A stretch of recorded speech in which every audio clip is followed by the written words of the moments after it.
Good morning, ladies and gentlemen. That's it. That's the energy. A round of applause for yourselves. Yeah. So, someone asked me, Ali, why are you so ecstatic today? Trust me, it's not because I work for or work with Cocoon, but it's because I understand the impact of this program today, GenAI for Africa. I understand the impact on every single person in this room, the impact on Nigeria and globally. My name is Aliu Muibi Ahmed, and we'll be spending the next 4 hours together. I'll be co-hosting this event with my colleague, Chinelo Enechi. Welcome to Gen AI for Africa Day 2, hosted by Cocoon. Now, Aliu, what are they to expect in today's event? Okay, so yesterday we had day 1 of the GenAI event, and it was focused on partners. But today, the focus is on you, the customers. We want to take you on a journey. How do I start GenAI? How does GenAI fit into my business? That's the goal I will plan to achieve today with you. Okay, and to take you on that journey, we will be showing you who we are, what we do, and why you can trust us to be your Gen AI partner. Please fix your eyes on the screen.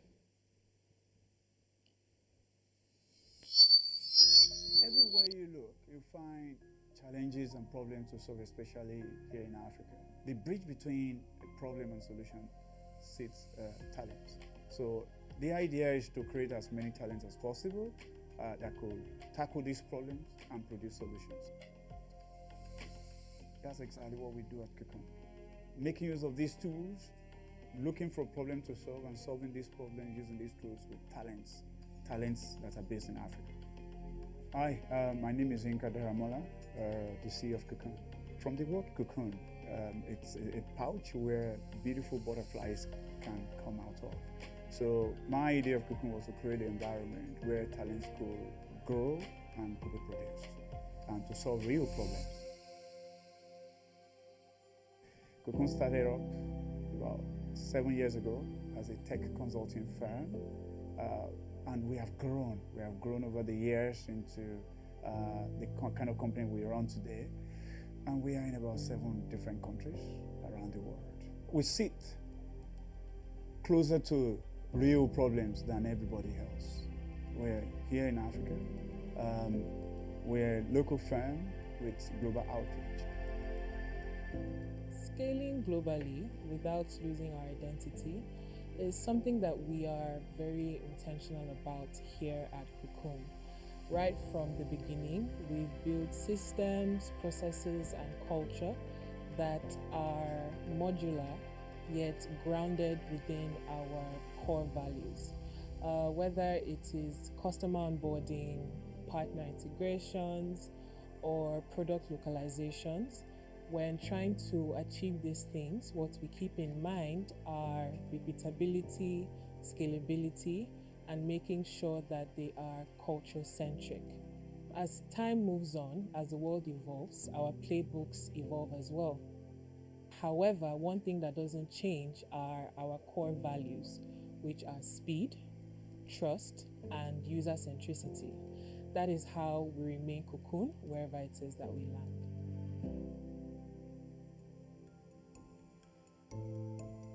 A typical workday at Cocoon is a mix of emotions because we work with sensitive clients. We work with enterprise customers, public sector, and most of the time the project requires a lot. But we're able to also seamlessly interact and collaborate with these people, and then we gain a certain level of excitement when we work on projects and we're able to crack it. When we figure it out, it's seamless, it's beautiful, and it's the best thing we can discover. When you think about the culture in Cocoon, you're thinking excellence, you're thinking brilliance, you're thinking collaboration. One thing that we are big on here, one major part of our culture is growth. So whether it's from learning, whether it's taking a training, whether it's giving feedback or learning on the job, we make sure that you grow. The CEO has done an excellent job in creating an extremely dynamic environment which works very well for the type of employees that we have. I mean, here we relate to each other as family. You have people that regard their colleagues as friends, do not promote introvertedness. You're not introverted here. that dies when you come here.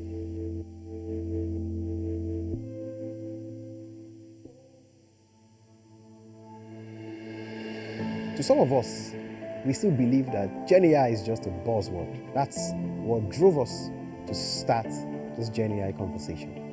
GenAI offers Africa a very rare opportunity to leapfrog into the future. With respect to GenAI today globally, Africa wasn't invited to the table. We created our own. I think it's the first time that humans can relate to AI at a very large scale. So we've deployed multiple use cases at different client locations, but the most powerful for me, my favorite, is Qnity. So Qnity is your software development friend. So it helps you throughout the entire software development lifecycle, from developing your application to designing your application and deploying your application. We have Rubis AI, and then we have Telegraph. Rubis AI is Nigeria's first conversational AI banking agent, powered by generative AI, where you can perform loads of operations, from banking transactions to customer inquiries to complaint resolution, just from one chat interface. The young and vibrant people I have around me, the energy that comes with the team. In fact, a client recently described us as a company with the weight of an elephant and the speed of a cheetah. That speaks to our razor-sharp execution skills. I think it goes beyond what engineering is. It is the collaboration and friendship that we have. We don't build as an engineering team, we build like a family. We have strategy, we have design, we have spontaneity, and we have engineering. In terms of achievements and milestones, I think our most recent achievement has been one that has put us on the global map in a different way, and that is our AWS GenAI competency. As of today, we are currently the only partner on the entire continent of Africa that has been able to achieve this remarkable milestone. So innovation begins with our ability to identify problems. Innovation continues with your ability to mix the available tools and resources and talents to create solutions. Cocoon is about to hit Africa with the first of its kind GenAI solution that connects several industries, several players across different niches. It will touch on health sector, it will connect the banking sector, education, sports, and lifestyle. I would say that Cocoon is changing lives one project, one product at a time. Why it's important for our story to be told at this time is so that the world can see the fruit of the investment that we continue to make as a company, the kind of talents that we're producing. We want this talent to solve real problems, and we want the solutions to be felt across the globe. First in Africa, then secondly across the globe.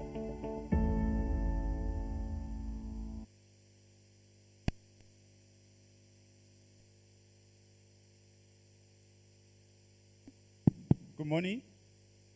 I'm happy to have you here. We're sincerely grateful that you could leave your business to come and listen to us. I'm going to talk quickly about the topic, why your business must care. Why it may be too late tomorrow to have a decision made by your business or to have a strategy for AI. So let me quickly take you through what has happened over the years. People are asking, what's the difference between AI and automation? Automation, the way we've always known it. There's a bit of difference. I think I'll start with this slide to explain what the difference is. We remember, especially those in banking, those who have experienced banking before, we experienced brick and mortar. Then things change so rapidly, and we moved to what we call rule-based automation. What's a rule-based automation? You need someone, a knowledge engineer, who tells you what the process is. You need a knowledge engineer. You know, in the days of, we need a business analyst, we need somebody, an expert, to explain to us what the process looks like. Then you need an engineer who then codifies the process into some kind of application software. So you always need a knowledge engineer. So if you're going to build a banking software, you need a banking knowledge engineer. If you're going to build software for the health sector, you need a doctor. If you're going to build for manufacturing, you need an engineer, a production engineer. Those are the days of automation. Okay, then we move so rapidly. We move to what we call the inference systems, then intelligence and intuition system. What does this mean? It means you want to build just about any software, you don't need a knowledge engineer anymore. What the new world is saying is that all the knowledge we need to have is codified in data, and the data sits somewhere, massive. So why do we need a knowledge engineer when the intelligence is locked in the data? And that is exactly what AI is all about. But let's quickly take a look at what's the development in the past 2-3 years. Okay, in 2023, not too far ago, 2 years ago, thereabout, it was the years of POCs and research. Everybody was experimenting. And I mean, the result of those research and POCs suggested in another, people projected in 20 years or 25 years time, our world will be transformed. That was in 2023. The projection was 20 to 30 years. But very quickly, in 2024, the discovery was mind-blowing. Now, the projection moved away from being 25 years to in 10 years' time. In 10 years' time, what's going to happen? It became too small in 2023, what we saw in 2024. The year 24 was the year of iteration and production. Our eyes got opened. We couldn't believe it. The whole world couldn't believe it. What we thought would happen in 20 to 30 years became a 5-year projection. Then we enter 2025, and this is the year every business must come to the realization that AI that we thought will come in 30, 40 years' time is right here in our pocket. So things have evolved so rapidly in a way that is mind-blowing. Okay, so people are still wondering, what is this about? Year 2025, the year of business value. We've seen tremendous use of AI in just about every area of life. From software development, all right. It was a good thing to be a software developer in the past when you'll be involved in a high-paying job, automating processes for other people. Right now, AI is automating the job of a software developer. So from software development to manufacturing to health sector to education, we have AI being teachers. We have AI being medical doctors. We have AI being software developers. We have AI in the entertainment industry. Just about any industry, any walk of life, you see AI there. That is the year 2025. So the question to you as a business is this: what are you waiting for? It's been proven beyond doubt that the winners and the laggards in the next 2-3 years in business, any business at all, will be determined by who is using AI and who is not. So I have the privilege of welcoming you again to listen to what is it that is possible with AI and what is it that we've been able to achieve with AI partnering with AWS. Today, you will see quite a number of presentations. You will see quite a number of demos. You will see quite a number of panelists talking about AI. I think and I hope you will leave the room after some 2 hours of being here, okay, making a decision about what is it that AI can do for your business. Thank you so much.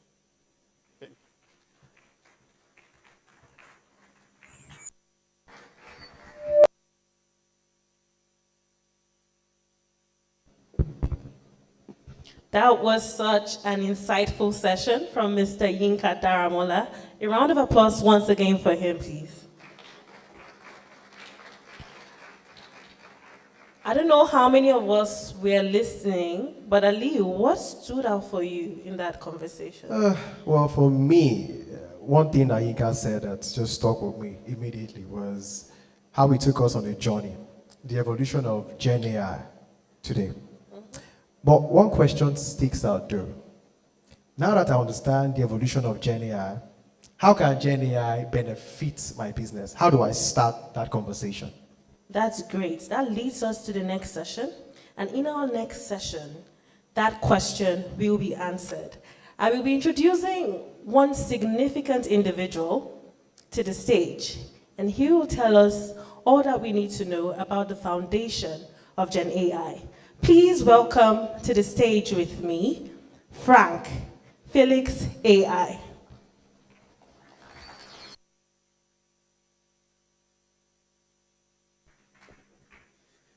Good afternoon, everybody. So I saw when you gave Ali a round of applause when he came in. So we'll do that again, right? So good afternoon, everybody. Are we excited to be here? So I think we are talking about the most important topic in the 21st century. It has transformed everything, right? And I'm really glad that I get to share this with you, right? My name is Frank Felix. I'm an AI engineer at Cocoon, and I'm fortunate, or I'm happy, to build really great stuff with Cocoon, and we're here to share how we do that. So earlier, we have seen what the trend for generative AI has been over the years. In 2023, we're POCing, we're iterating, we're building. It was not quite right yet. In 2024, we perfected it, and we're moving to production, right? Although there are some issues, it may be costly to build, but we know that it can go to production, right? It may not be so accurate, but we know we can do something with it. It may not be scalable, but we know that it's possible, right? And in 2025, we had some growth where we actually saw business value. It was good enough to sell cost-wise, and it also provided value, cost-benefit analysis, right? But I will shock you. It is very saddening, but Africa, or most part of Africa, is stuck in 2023. So how many of us knows a generative AI solution that is built by Africa for Africa? Anybody? Anyone? Okay, let's do this. Who knows ChatGPT? Here. All right, most of the room. Again, do you know any African generative AI solution built for Africa by Africans? Okay, I have good news for you. You'll see some here today. Right. So yes, it was really difficult to get from iterating to production. And there were a lot of factors: cost, scalability, and the like, and many, many factors. But we had something that came in, right, that would help us to serve as the foundation for building scalable, cost-effective generative AI solutions in Africa. And a lot of the solutions you see today, or all of the solutions you see today, actually uses this tool that forms as the foundation of generative AI, and that can accelerate generative AI massively. That tool I'm talking about is Amazon Bedrock.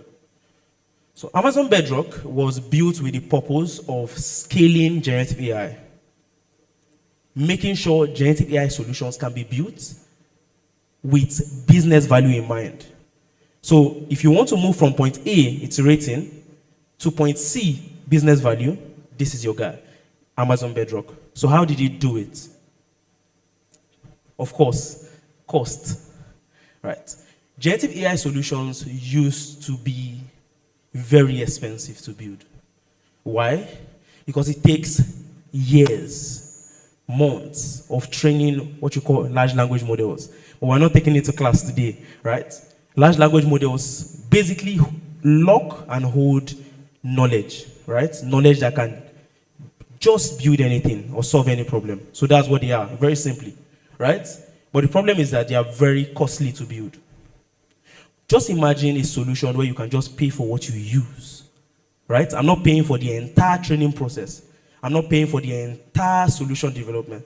I'm paying for what I need for my use case. And it's pretty fast and it's accurate. This is what Amazon Bedrock gives you, right? So another thing is, like I said, large language models hold a lot of information, hold enough knowledge that lets you build anything. But the second problem is we have multiple providers of these large language models, LLMs. So OpenAI has theirs. We all know what it is. It's GPT, right? There's a company called Anthropic. They are doing really well. They have Claude. Some of us have used it.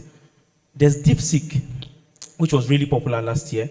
And in fact, Amazon has their own called Amazon Nova, right? And Nova is really good. And they would have just provided it to us through Bedrock and say, just use Nova. But they know that different use cases needs different LLMs. Think of it as different specialists for different problems.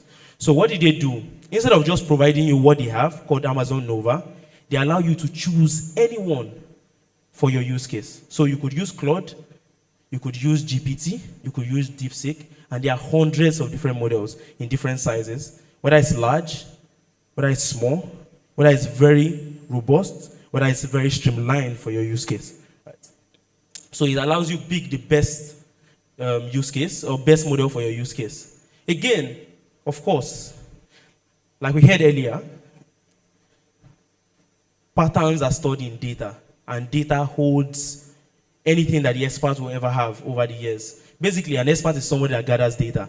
So once you have data, you have an expert. You can fine-tune these large language models with any data you have, streamline particularly for your use case. And also, Amazon Bedrock also allows you to do that.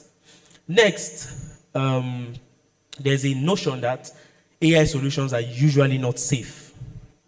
Oh, I don't want my data to be going to an LLM sitting on one server, right? It's getting my data. Of course, data is power. Data is oil. Data is the new oil. So if I give everybody my data, I have nothing, right? Because of how AWS builds Bedrock, it is very seamless and secure. So it connects with if your infrastructure, if you already have something running, you have data somewhere, it can run within your environment and none of the data goes out, right? So you can build safe and responsible AI with Amazon Bedrock. And of course, the claim de la creme of AI now, or generative AI agents, AI that can do stuff, not just generate things, right? AI that can perform actions, and you see beautiful things, agents that were built for ourselves using Bedrock today. So I won't take much time there. But with agents, with Amazon Bedrock, you can build and orchestrate just any agents using Amazon Bedrock. So if you have all of these things in check, it's easy to move from point A to where? To point C, scaling generative AI. So thank you very much. My name is Frank Felix. Have a nice day. Thank you very much, Frank. Please keep clapping, keep clapping. When Frank speaks, I listen. I think we should do the same thing. You know, the man is so smart, they named him twice. Frank, Felix, Frank. Please clap again for Frank. So Frank just took us on a journey. He educated us on the building blocks, the foundation required to start your GenAI journey.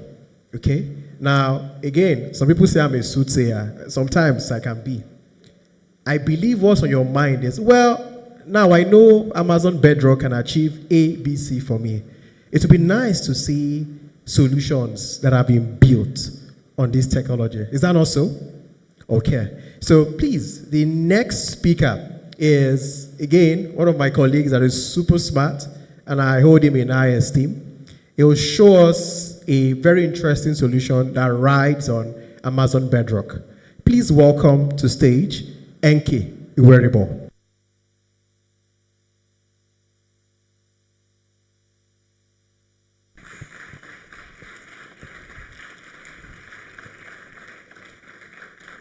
Good afternoon, ladies and gentlemen.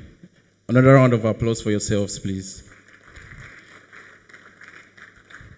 I am Nkechukwu Iwerebo, and I will quickly talk about a key product called Qnity. Qnity is a Gen AI solution that we have used the GenAI technology, right, to build. So we've leveraged on the GenAI tech and also all the available AWS infrastructures to build this product. So I will quickly talk about Qnity. I will also talk about some key touch points, right? Things you need to note, the value adds, the benefits, why Qnity basically. I will answer the question. So a couple of us in this room, I believe, are software developers, right? So look at Qnity as a software engineer, a cloud engineer, and also a DevOps engineer. What then do I mean? Qnity can help with your code generation.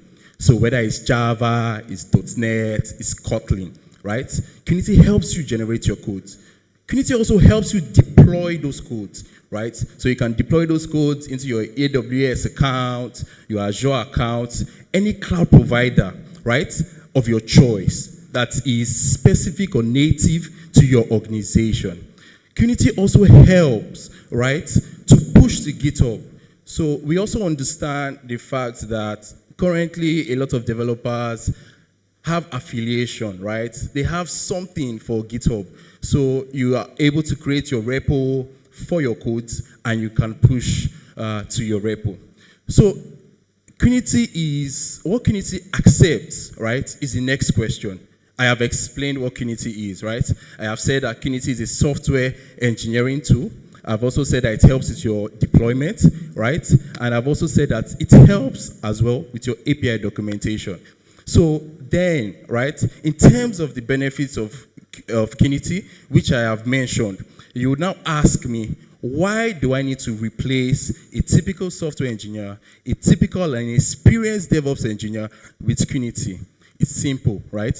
Because Qnity crashes down the development time. So typically, if I want to build, let's say, a core banking application or an ERP application, I would need 20 seasoned developers. But then again, right, I can take another approach and just have a developer along with Qnity. So Qnity helps in terms of speed. Your codes get generated faster. Your codes get deployed faster, right? And you also have what? Less human interaction. All right. So Qnity, what Qnity accepts is your requirement documentation. So Qnity is standard, right? Qnity also helps in the code standardization. So Qnity accepts some certain things. We call them the input parameters, right? The data model. Because of course, we are talking about a GenAI solution. So the data model that Qnity accepts is what we'll see later on during the demo session. I will quickly walk us through the use of Qnity. So Qnity accepts those requirement documentation. Qnity then processes them to be able to generate your codes and deploy your codes. And also what? Your API documentation. Reason being that we understand the fact that a lot of software engineers today, they struggle with API documentation. So it's always a hassle, right? After you build your APIs, to what package your APIs for integration. Let's say you have another organization that comes to you and says, oh, I need to integrate to your endpoints. We see developers struggle to look for where this API is, to look for where that service is. Documentation is all over the place. It's tacky, it's messy. But then again, Qnity helps solve that problem. Because after your APIs are built and deployed, and your codes are generated, and API documentation is generated via Swagger, which again, a lot of software engineers currently we understand. So Qnity also helps manage projects and teams. Reason being that you can have collaboration. So on Qnity, yes, you can have 5 different engineers working on a project, and you are able to collaborate. I also mentioned that Qnity generates your codes in different languages, in Java, in .NET, in Kotlin. And also, most importantly, Qnity deploys straight to the cloud. So in the next 4 minutes, I will quickly take us through a journey of Qnity, right? I've explained this fantastic solution, right? This software engineer, which is Qnity, also the what? The DevOps engineer, which is also Qnity. I will now walk us through Qnity, right? Remember that Qnity is what? A tool that we produced, we built we built using the GenAI technology. All right.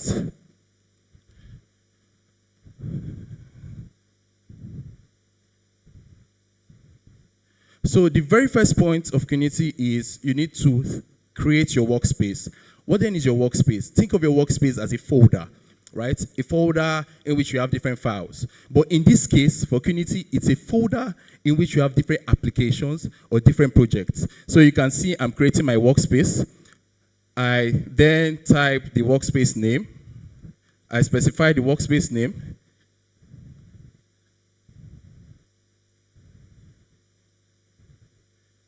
So for this case, I decided to go with what we call Coursera, right? Again, because it's relative. So Coursera, just think of Coursera as a mini learning platform, right? Where you are able to view different courses, take different courses, right? So after the creation of the workspace, you then commence the process of the creation of the applications. So recall that your workspace is like a big folder in which your applications are created. So here you can see the applications being created. You specify key details, the name, the description, also key details such as the database, the language, what framework. You specify what we call the application configuration. We then move on to download the data Monday template.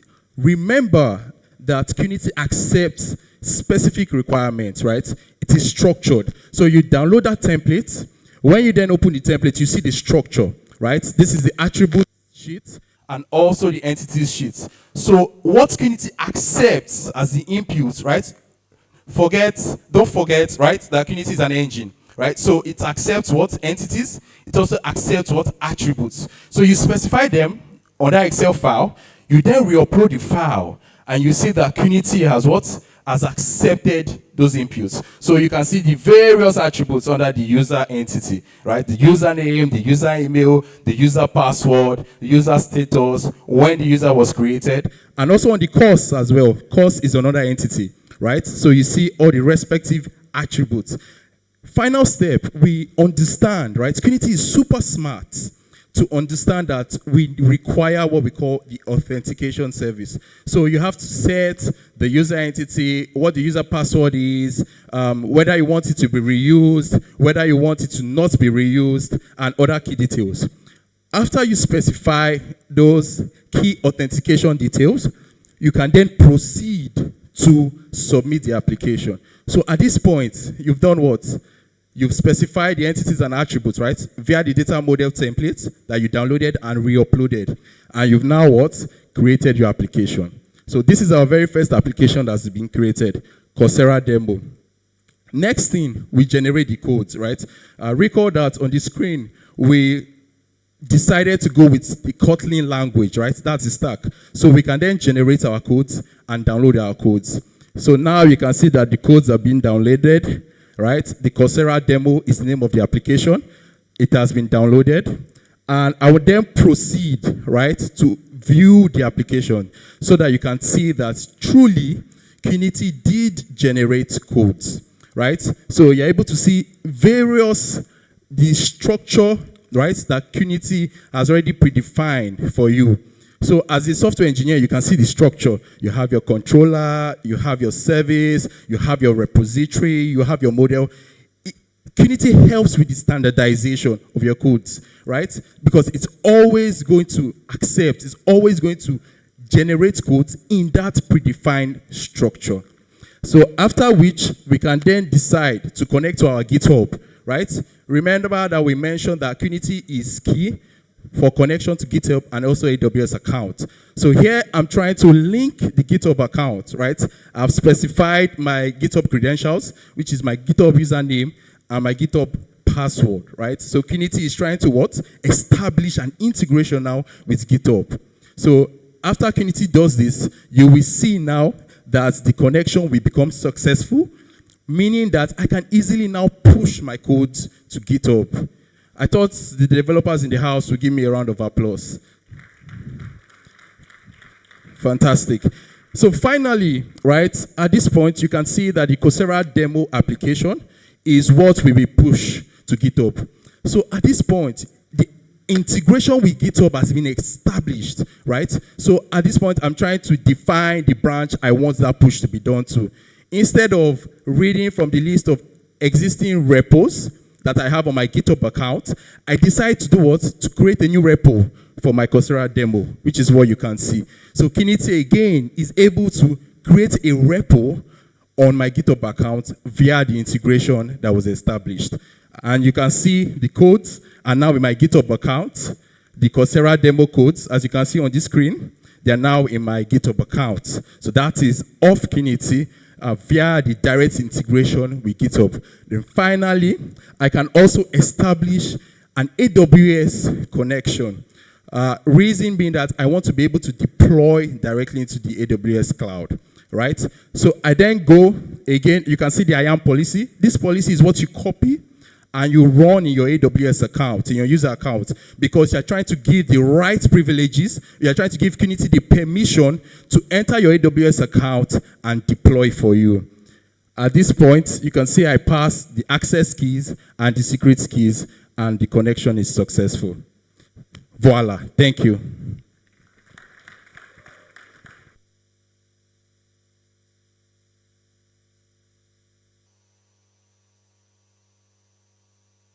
Thank you very much. Thank you. I thought we agreed. Aha, fantastic. Okay. NK, that was really beautiful. Okay. But NK has a knack for developers. So I think I will change my own perspective to the executives in the room. Okay. So by show of hands, who enjoyed the demo and would like to know more or hear more about Kuniti? Okay. All right. Fantastic. I see a couple of hands are up.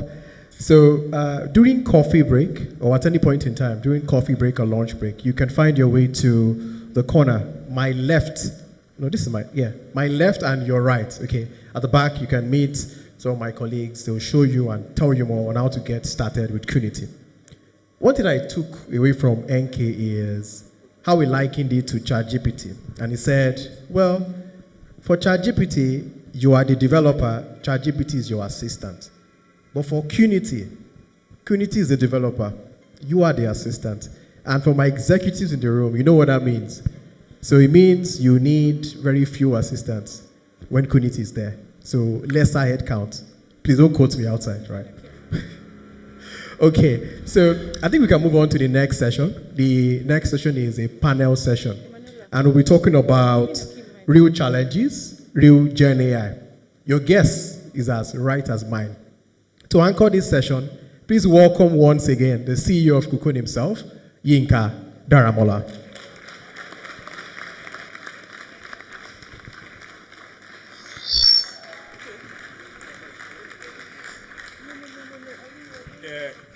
Good morning once again. I'm happy to be back on stage. I'm already smiling because what I do in the closet is what I want to bring to the open. Okay? I'm in the business of looking for problems to solve, because when I solve problem, I make word, right? So when I need to solve problem, I'm looking for those who are thinking of either a solution in their mind, or those who probably are clueless about the problem they have or the solution they need for the problem. So we carefully selected the panelists. When my colleagues asked me, who would you want to be on your panel? I said, well, when I need to understand what is going on out there, who do I call? Who solves either my problem or whose problem do I look to solve? So let me, in no any particular order, I will call my beautiful friends with whom I have very serious business conversation on a regular basis. First and foremost, join me in welcoming Mr. Dennis Onakino.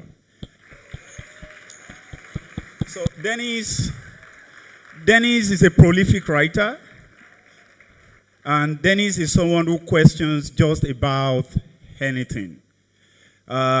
He's not our usual traditional human being. He's a spirit.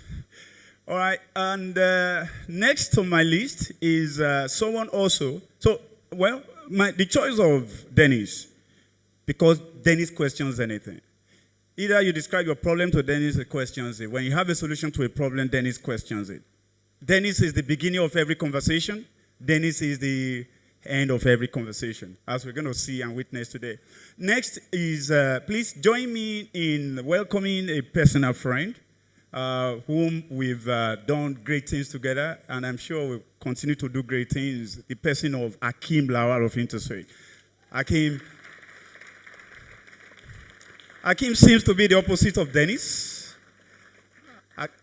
Akim is more of a gentleman, an intelligent gentleman. Those who know him can bear me witness. Akim, welcome. All right, next on the list is, when you need to solve problems, it's not all the time that you have the solution to most problems. So oftentimes as a consultant, you pretend to have solution to every problem, but oftentimes you rely on other people to solve your problem. We are in a marriage with AWS. And anytime we need to solve problem, we look that direction oftentimes. And when we look that direction oftentimes, there are human beings behind the name, isn't it?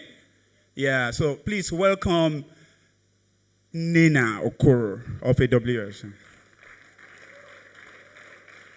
Well, Nina sits between Akim and Dennis. Oftentimes, Nina questions things. Oftentimes, she lets it to go.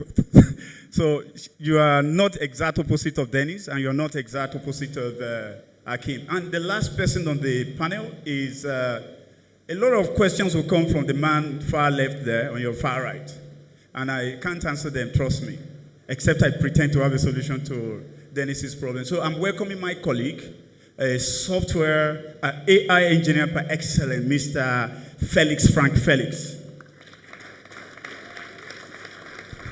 All right, so they warned me that I shouldn't take more than some 15 minutes for the panel conversation. So I'll try to keep to time. When I talk to these people, our calls and conversation takes about an hour at the minimum. But I'll try to keep the conversation to, imagine having 4 of them on the stage. We should take 4 hours, isn't it? Well, we'll have to compress everything to just 15 minutes, okay? So I will take my first question to you, Dennis. A lot has been said today, and I kept looking at your face. Of course, did you understand anything, Dennis? And what is your doubt about AI? Okay. Good afternoon, ladies and gentlemen. Actually, the CEO of Cocoon is very right in saying that I don't have the foggiest idea about AI. He's very, very right. Because there is a question I've always asked. Can somebody who doesn't have an idea of computer programming engage in deployment of AI? For instance, can somebody like myself, I know nothing about computer programming. How possible is it for me to deploy an AI solution to resolving a particular problem? Will AI materialize itself from nowhere and begin to solve a problem as far as I'm concerned? Because I take myself, for instance, when I'm writing, I read a lot in order to synthesize ideas and all that.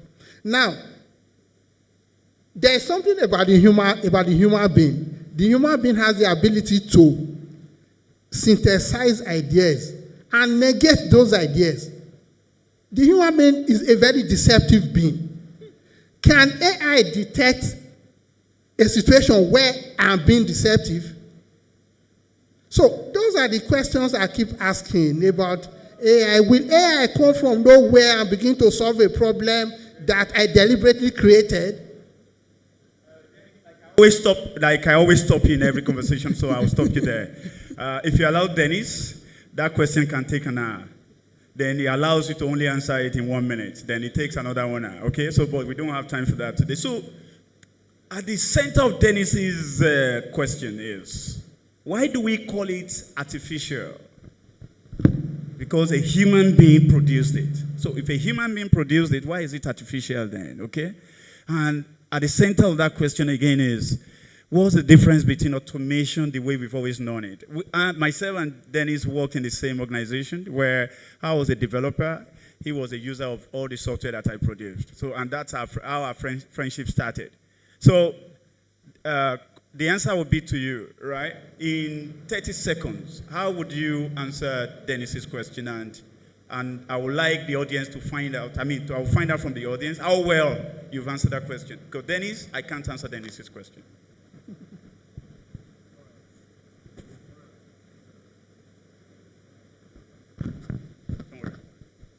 All right. I think it's unfair. We had a question asked for 2 minutes, and I'm having 30 seconds to answer it. But I'll try. So I think the best way to answer it is I don't need to deploy a banking application to use it. So the first touch point is usage of AI, not deploying AI. So I'll start from there. So how do I use AI? I think AI, or generative AI in this case, is the first time that humans can relate to AI. So how many of us has used ChatGPT here? I know Dennis is a fantastic writer, but if you use ChatGPT, you will know that it can help you a lot with how you articulate and how you write. Right? So I think the first point is usage. So learning how to use AI for yourself and how you can improve your work. And to the question of deception, right? Humans are deceptive. True. All of the experiences humans gather over time is locked in data, and we built AI with this data. So of course, AI too can be deceptive, but we curb it with what we call guardrails, right? So there are two cases. Humans may want to use AI to be deceptive to other humans, and AI in itself, unknowingly, because he learned or we taught it, can be deceptive too. So this is where guardrails come in. This is a very, very big domain in AI. So there are people that are specialists to see how well AI can not be deceptive because we taught it to be deceptive. Thank you very much, Frank Felix. Okay. I know you have more questions. Sorry, let me ask this question. What would you say is the beginning of AI? Does AI come from, for instance, your organization now? What generates AI? How does it come about? All right. Let me try to answer that. Then we move on to another topic. Okay. You know, back in the days, when you needed any piece of software, the organization asked you to sit next to me. You were the knowledge engineer. I have to listen to you and codify. The next day, if you need a new thing, you need to sit with me, then I codify. Okay? Now, put it that way. Then the second thing I will tell you is that you know the concept of universal law, universal formula, that one single formula that explains everything in physics, right? So GenAI, you're right.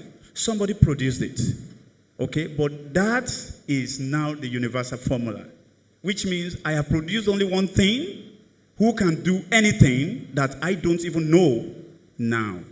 Do you understand that? So I have produced a formula. That is the human being that produced it. Okay, I agree. So that is the beginning of GenAI. But that formula that I produced, just push data to it. It could do just about it. It could be your medical doctor. It could be your engineer. It could be your teacher. But I didn't produce it to do that. I just produced a formula that can do just about anything. So that's the concept of GenAI. So I agree, both of you are right. Human being created it, but what human being created was a universal formula who could do just about anything. So I don't need you. If GenAI had been around when we were both working at City, you would not be needed. You would have been on the street. All right, thank you so much. I just want to quickly say something because he said something about he reads a lot, he writes a lot. Yeah. And so I'm so surprised that he's not leveraging any AI tool because it literally is the best use case. Let me tell him. I've been here, this is 12 noon on the dot. I've used several AI tools to generate emails, to summarize documents. I don't even think that I work for AWS, so I'm tech first, but I don't think there's any day that I don't leverage several of those tools to just make my life easier. And that's the whole goal. I have one of my colleagues there. We literally call her a bar raiser. She doesn't do anything except just talk to in-house AI tool called Cedric. He writes her emails, he summarizes her documents. She just tells him, Cedric, Yinka said XYZ. Put together a report for him, or put together a reply, and you know, she will just send you the email as is. Ebere is right there. So for you who does a lot of documents, a lot of writing, I mean, I know that it seems like it's something that is so far-reaching, but it's an everyday tool. I don't know how many people have used ChatGPT, an AI tool, this morning, but if you haven't, I'm just wondering what you're doing. I'm never going back to writing email by myself, ever. So I think that we should get to the point where we all begin to embrace the fact that this thing is here. It's designed to make our lives easier. How best can you leverage it to make your everyday life simpler? Thank you very much, Nina. It couldn't be better said. Thank you. Okay, so I know we'll continue our conversation in the night. Okay, so let's move on to the next question, right? We've addressed a naysayer, hopefully. Okay, so Akim, my next question is to you. You are not like Dennis, who needs to generate content. Okay, how is the organization thinking about leveraging AI in the next 2, 3, 4, 5 years, whatever the All right, thanks, Yinka. I think the first thing to say is that we are extremely excited about AI, especially GenAI, but we're extremely terrified by AI at the same time. That makes Dennis happy. Yes, we are extremely excited, but we are also extremely terrified. All right. And I'll tell you why. Right. On the excitement side, we see opportunities for exponential productivity. Yeah. Right. Nena talked about emails. I know how long I used to spend to read and write emails. My mailbox is constantly full. Right. Imagine if you could cut 2 or 3 hours out of your day by just using that. Right. We're looking at how it can 10x productivity on the production floor with developers, for example. We're thinking about, can we use this to, we're not yet at the point where we're confident enough for it to write payment code, but we're quite confident using it to do testing, and we're quite confident using it to do documentation, and that's what we're doing now. And that cuts cycle time on development by quite a lot, right? We're using it creatively as well, right? Trying to use it to solve, should I say, information access problems, right? Imagine our HR team inundated with questions around what is the policy on this, what is the company policy on that. We've created an internal AI agent that just responds to your question. What is my benefits as a new father in the company, right? So that's on the excitement side. Our marketing team is using it creatively to improve their marketing communications, their engagement, and even the communication from a design perspective. What worries us is data. Where is my data? Who is seeing it? Who has access to it? And what the hell are they using it for? Until we have clarity on that, there are certain things we just cannot put there, right?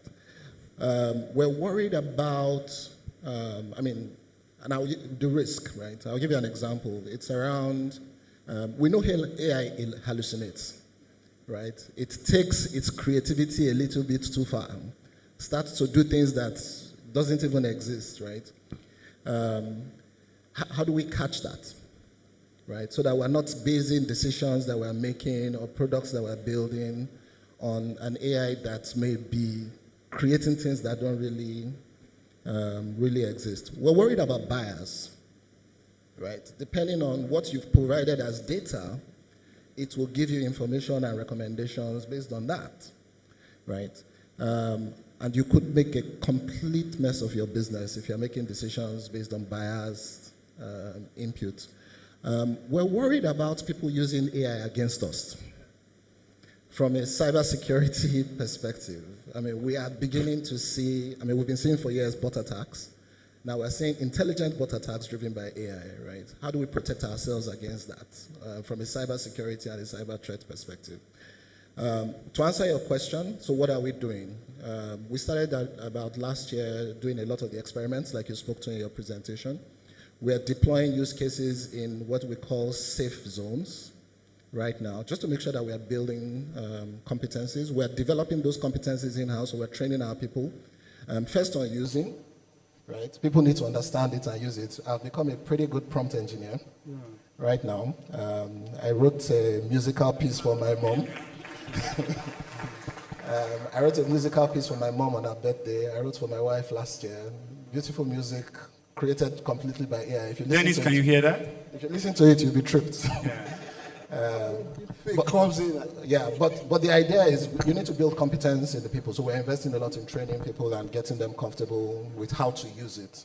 But in the back end, we're really trying to understand all of these risks, right? How do we plug them? How do we protect ourselves before we go full circle? Thank you very much, Akim. A round of applause for Akim. Yeah, very succinct. Okay. I know, Dennis, you picked some new things from what Akim said. Akim didn't use jargons, technical jargons, okay? What I got what you say about the issue of deep fake and all that. Yeah. The tendency for people to create images and all that that look real and people are unable to. I think that's a major concern now because we saw it in the last US election that produced Donald Trump. Yeah. We saw it in the case of somebody them creating vulgar images of this lady musician in the US. It's all over the place. So I think it's a major concern. Then, of course, there was this fraud. It was in the Philippines, no, Singapore or something, resulting in the loss of millions of dollars, where the CEO was tricked into movement of funds and all that through the deployment of the fraudsters deployed the AI images and all that. So. Yeah. You're right on that. So the truth is this: for every good thing that we produce, there will be pros and cons on anything we've ever produced. When car was manufactured, I understand from the story we heard that people said, no, we're not going to put cars on the road, it's going to kill people, right? So it's normal. We have to live with those. We have to grow to live with those. So let's move quickly to our next question. Frank, you guys, I see you guys complaining a lot about limits on usage of AWS tools. Okay. Do you want to talk about that? Yeah, so I've had a lot of developers complain about there are limits to how much of those resources you can use on AWS, especially resources around that needs GPUs. We know how scarce this is around the world. Okay. Do you want to talk about that in just 30 seconds? I give 30 seconds to the AWS lady to answer that. All right, so let me bring you back to the room. So GPUs are like the cars that AI used to run, right? So which means that they are something physical. And just like your cars, you have Rolls Royces, you have Camrys, and it's more expensive to buy a Rolls Royce than a Camry. So Camrys are like CPUs and Rolls Royces are like GPUs, so they're expensive, right? If I had all the GPU in the world, I would be the most powerful person. Because I can run AI at any speed and do anything. In fact, you are scared of deepfake. If you give me unlimited GPUs, I will be the biggest con artist and get all the money. So that's it. So there's a good part and the bad part.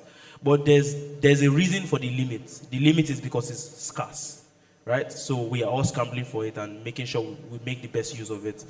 That's particularly why I like what AWS has done with serverless and being able to pay for what you use instead of having to get a whole big box of GPU and maybe I use it once a day and all of the money, just like renting a Rolls Royce versus buying a Rolls Royce, right? With AWS, I can rent a Rolls Royce and drop it whenever I want, right? So I think limits for GPUs are there because of resource limits, but over the years it will get better, and I can be the best corner tester around. I was hoping that you will put a question at the doorstep of Nina. But you've answered it for Nina. But again, I would like to hear from you, Nina. How is AWS taking a look at GPUs as scarce, extremely expensive? All the GPUs in the world are held either in China or in the US. What is AWS doing? So we can all, appreciate that in the last 1 year, 2 years, everything has been GenAI, AI, like literally I think every day, all of us are confronted by that. But as you said, very expensive. But it's not also the expense part to actually create it. It's also how to power it. AI needs, I was at an event on Monday and someone said Nigeria is not ready for AI simply because we can't use generators to power AI. And that's just facts. You need a lot of power to be able to power those things, and you need to do it responsibly. One of the reasons why most of those GPUs sit in the US and in China is because they're now leveraging nuclear to power. You and I don't want to have that conversation in Nigeria. You know that it will not go well. So what we're trying to do as AWS, and we need to be responsible about how much we can power using limited being responsible. We pride ourselves on being a very sustainable company, and if it takes us a while to get to the point where we can give you all the compute and all the GPUs you need, but we do it sustainably and make sure that we are not harming the environment, then I think we can all appreciate that we should do it a bit slower. But we take this feedback. We every time somebody requests GPU and they need it and we don't have it, we actually go back and do a use case and say, okay, what's the use case? Why, we make justifications on why we should be able to increase that. But as I said, we always have to weigh being sustainable, responsible against the need for growing demand for compute GPU power. Thanks a lot. A round of applause. It couldn't have been better said. Thank you so much. So can I please, ask? Please. Since I have Nena here, might as well. Sure, yeah. So Nena, I think one of the big problems you really need to help organizations like us to solve is this problem of data sovereignty and data protection. Is AWS thinking about localizing infrastructure that will allow us to be able to get into this space without contravening regulation or exposing ourselves to global risk? Thanks, Hakeem. I hear you on that, and I'm first of all Nigerian before I work at AWS, so I share from both perspectives. I agree that we should have local data. I agree there's use case for both, for cloud and on-prem and localization. But again, if you think about us as AWS and how we build our infrastructure, having one single source of power in a country is already a risk. We leverage, if you look at our data centers, we have what we call a multi-availability zone type of infrastructure. And what that means is, in a country like Nigeria, we probably be set up in Port Harcourt, in Abuja, and in Lagos, all of them on different power lines, so that there's no redundancy. If Port Harcourt goes down, Abuja is up, Lagos will go down. Having PHCN as your only source of power can be, it can be dangerous to what you need to do. But again, we're continually taking the feedback. We're looking for ways to localize and to leverage, like for instance, we have local zones. So we have some sort of infrastructure in country as AWS. We find ways to be able to leverage local data centers to be able to help, make the case for that. But as I said, we're also very new as well. AWS is less than 3 years in Nigeria. So we take this feedback, we continue to sit down with the team and see how we can scale responsibly and sustainably. Thank you very much. Thank you. How well did she answer your question? Fantastic, thank you. So I want to, before I give a very good example of how I have personally used AI, and so does anybody have any question for anyone in the panel? Ask all your question now. Everybody's afraid of him. I'm afraid of him. Ask all your question. I can't. This guy can. Okay, maybe side conversation, right? The way you're looking at me, did you take anything away from this conversation? No, but Hello? You know, because I the other day, Yes. because she's talking about issues of power, power helping to is it sustain AI, whatever. The minister of said Nigeria is set to lead the world in AI. And I was, you've not. God is there. So it's not just only the minister. Once in a while, a government official will come and say Nigeria is a leader in AI. In what way? Okay, let me explain to you in what way. So when you're leading, okay, there are several areas. There are several areas of AI. There are developers. There are infrastructure providers. AWS is an infrastructure provider. Very, very scarce infrastructure. That's why they have to, ration it. And so when they say Nigeria is leading AI, it wasn't a statement by a Nigerian official. It was a survey by a foreign organization. And Nigeria is number one in terms of AI, not in infrastructure provision. Okay? No, we're far, far behind infrastructure provision. But if you're looking for the massive population of AI developers that we have in Nigeria that are budding, it blows the mind. So I would like him to talk about that. Okay. All right, so he answered the question, but just to put more light to it. So there are many parts of AI. There are who we call the AI power users, people like you very soon when you start using AI, right? There are AI developers, right, that build AI using AI infrastructure. There are AI infrastructure providers, example AWS. Now, why are Nigerians leading in AI development and AI use? Those two things, very, very powerful. Why? Because if I look at the room and I see everybody, I just see people that are born creative.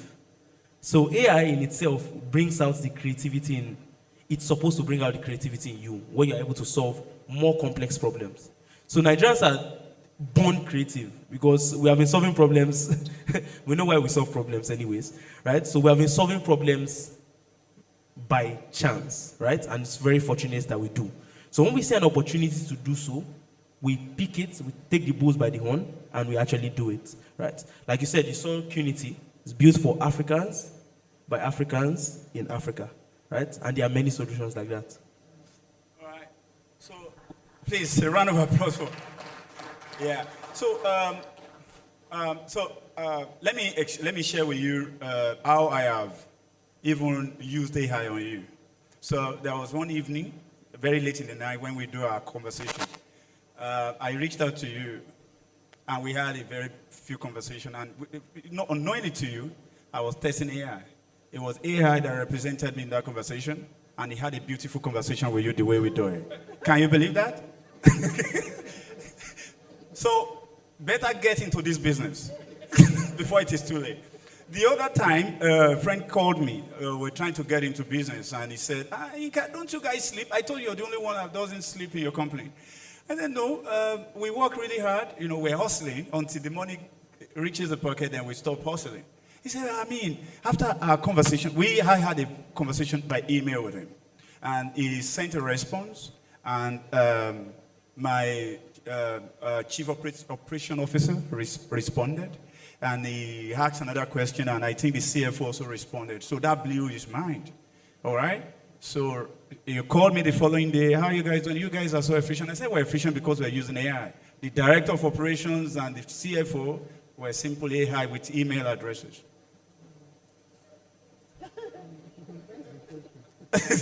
And they answered the question pretty well. So it is more than what we can think about. 2 years ago, we projected 30 years. 2 years ago, we projected 30 years. Now, it is more than a reality. So, this is why your business must care. If you don't use it, it will be used against you. So, some very complex algorithms that were thought too difficult for anybody to crack. Now AI cracks it like a baby. So things are changing very rapidly. I didn't mean to scare you. I just want to convince you, you need to change your ways. All right, so let's move quickly to the next question. You want to add to that? Okay, yeah, thank you so much. So my very last question is, I want you, starting from Frank, you have just 10 seconds. What would be your biggest advice to everybody here? Whatever industry they represent, finance, government, health sector, what would be, in 10 seconds, what would be your advice to them regarding AI? Thank you. 10 seconds. All right, I don't think I need 10 seconds. It's very simple. There's a notion that says AI will take your jobs. Every single time I debunk it, because it's not true, right? AI is not taking your job. Somebody using AI will take your job. So thank you. Do with that. That's loaded. AI will not take your job. Somebody using AI will take your job. The other time, I was shocked. I was in the car, and I realized that in Nigeria we have a radio station run by AI. You could make a phone call. I know you like. What is this? What's the name of this Jamaican?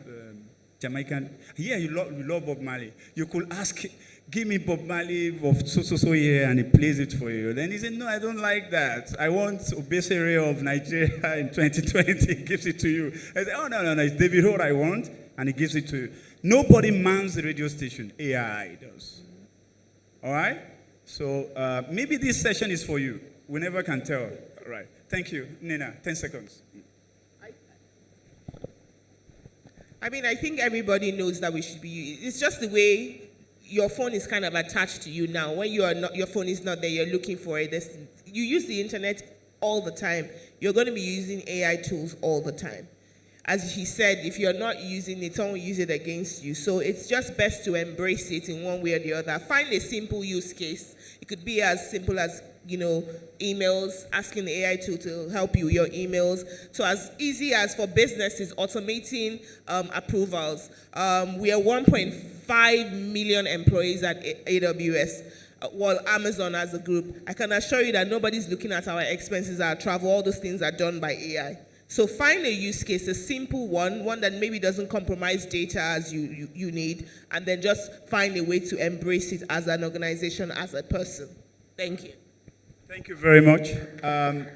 If the manufacturers of the infrastructure that powers AI are advising you, take it seriously. I would take it seriously, okay? So I think Akim is next. 10 seconds. I think the message for us is clear. We know organizations who are using AI, investing in AI tools, and building AI products are the ones that are going to lead in the future. If you want to stay competitive as a business, irrespective of which industry you are playing in, you should begin to make those investments now, starting with your people, and then your processes, and then maybe later the systems. Thank you, Akim. That's loadful. Thank you so much. Yeah, so let me share an experience with you, Dennis. We got a legal document. Normally, you expect a lawyer to review a legal document. This is a simple test. All right? We gave one to a human lawyer that I so much respect, as much as I respect you in writing. We gave it to AI to review. AI produced it in 2 minutes. We gave it to the guy. He reviewed it, said, can you do more? Can you spend more time reviewing it? He did. We gave him more and more and more and more time. If you compare the quality of the job done by these two individuals, AI is an individual like you now, right? The quality is incomparable. The AI reviewed legal document. So I'm not going to ask you to advise the audience because you have nothing to advise the audience. No, why do you think so? When it comes to AI, we're not discussing African politics here. No, listen, let me tell you something. Tell me. There's something about AI. Somebody said, I think it was an Indian author. No, not an Indian author. Don't worry, say that it. For one thing, AI cannot be weak. It cannot create jokes. It cannot it cannot be witty. It will go straight to the point through the synthesization of data and all that. It will go straight. But when it comes to creating things like jokes, as you are writing, you are being creative in terms of introducing jokes. Okay, And, Dennis, yeah. how many hours ago did you get to know that? What you just said? Things change every minute when it comes to AI. I can assure you, AI tells jokes. But don't worry, we'll come back to that. So I want to ask you to advise. I will never, you'll be, come on. What do you want to advise these geniuses there? No, Okay. you see, my advice is that everybody should go technological. Because this AI we are talking about is still about computer programming and all that. All right, thank you so much, the audience. We heard from him. Let me clap for him. Things are changing small by small. All right, thanks so much for listening. I hope you got something out of the conversation. My round of applause to my panelists. Thank you so much. Thank you so much. Yeah. Thank you. Akeem. Thank you very much. Pictures? Yeah, thank you.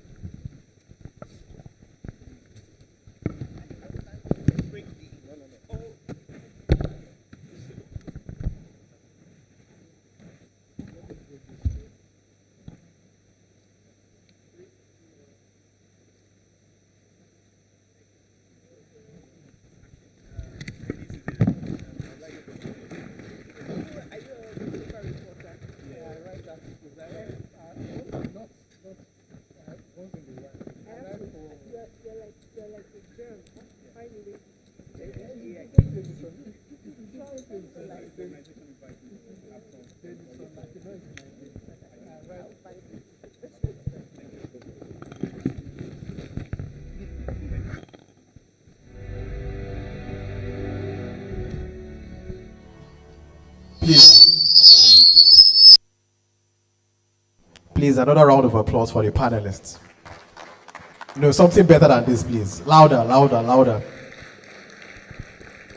Thank you very much. So when I anchor events like this, personally, what I look forward to is a panel session. And the reason is quite obvious. The different learning points from different perspectives. We saw, for a minute, anti-AI, right? And we saw pro-AI. Then eventually, anti-AI turned to pro-AI. So let me ask, is there anybody that is still anti-GenAI here? Shyly, raise your hand. It's a safe space, don't worry. Anti-AI? You are in the middle. Question. You want clarification? Okay. Frank Felix, can you stand very close to me? So when they ask me questions like I don't answer, you just, yeah. Okay. Please, let's give a mic to Frank Felix.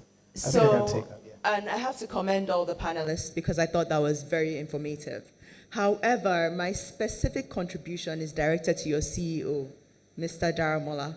Now, you didn't tell us the parameters that the AI used to review that contract, because I can assure you that until the human element is removed entirely from things that we do, you cannot discount the human element. So, depending on the parameters that the AI used to review that contract, there could have been an opportunity for it to review it quicker than a lawyer. But then we have, and I am a lawyer, so I was struck by that example. And I disagreed with that example because it wasn't full information that was provided, I'm sure. All right, thanks a lot. You didn't mention your name? Pardon? Your name? Dara. Dara, thanks Yes. a lot for that question. I love challenges like this, okay? So, Frank Felix said something, that AI isn't going to replace you, okay? But people using AI will replace you. So, if you take a look at your law firm, you have junior lawyers, semi-junior lawyers, mid-time lawyers, and extreme expert lawyers. The same thing applies in software, which is the core of what we do. We have junior developers, not too junior, not too senior, and very senior developers. And I will quickly give an example of an audit firm in Kenya that we solve this kind of problem for. So in an audit process, you need the junior auditors to go through tons of documents. It's summarizing. For example, you want to analyze a balance sheet or the profits and loss. You want to bring all the vital information out. It takes hours to do. It takes weeks to do. So what AI will do, you're right. What AI is saying is that if you're going to be a lawyer, you have to be a superstar lawyer. So what you will have needed some junior lawyers to review, to work on, AI will do it. I am doing that in my place. I have always needed hundreds of developers, but now I'm dealing with less than 10 developers because what I will have needed the junior developers to do, AI is doing it so pretty well. And it does it better than a human being. But there is that end element, okay, that you've seen a human to do. So AI is not going to replace you. It's going to need you to be a super expert. Are we aligned? Please clap, both of us. Please clap, clap, clap. Thank you very much. You know, I didn't need Dara to introduce herself as a lawyer. I can tell that she's a lawyer. Yeah. All right, Thank we you have very another much. question here. Okay. Yeah. Okay. Hello, everyone. My name is Rashid, and I'm a software engineer. So just before I attack AI, you know, I am well equipped with, you know, its dynamics. So my question is, or first, a statement. Nuclear weapon will not kill you, but someone who uses nuclear weapon will. That is kind of like an analogy to the statement of AI will not take your job. You know, I think it might. Now, I didn't say it will, but everyone seems to be quite sure. But we're all busy building AI agents. You just needed one less lawyer. So it's majority of us here. I think the argument I've heard is that AI will create new problems for us to solve, but I think we are missing something. People are busy building AI to solve the new problems. Unlike every other innovation, this one is like virus. You know, it has the ability to self-create itself, evolve, you know.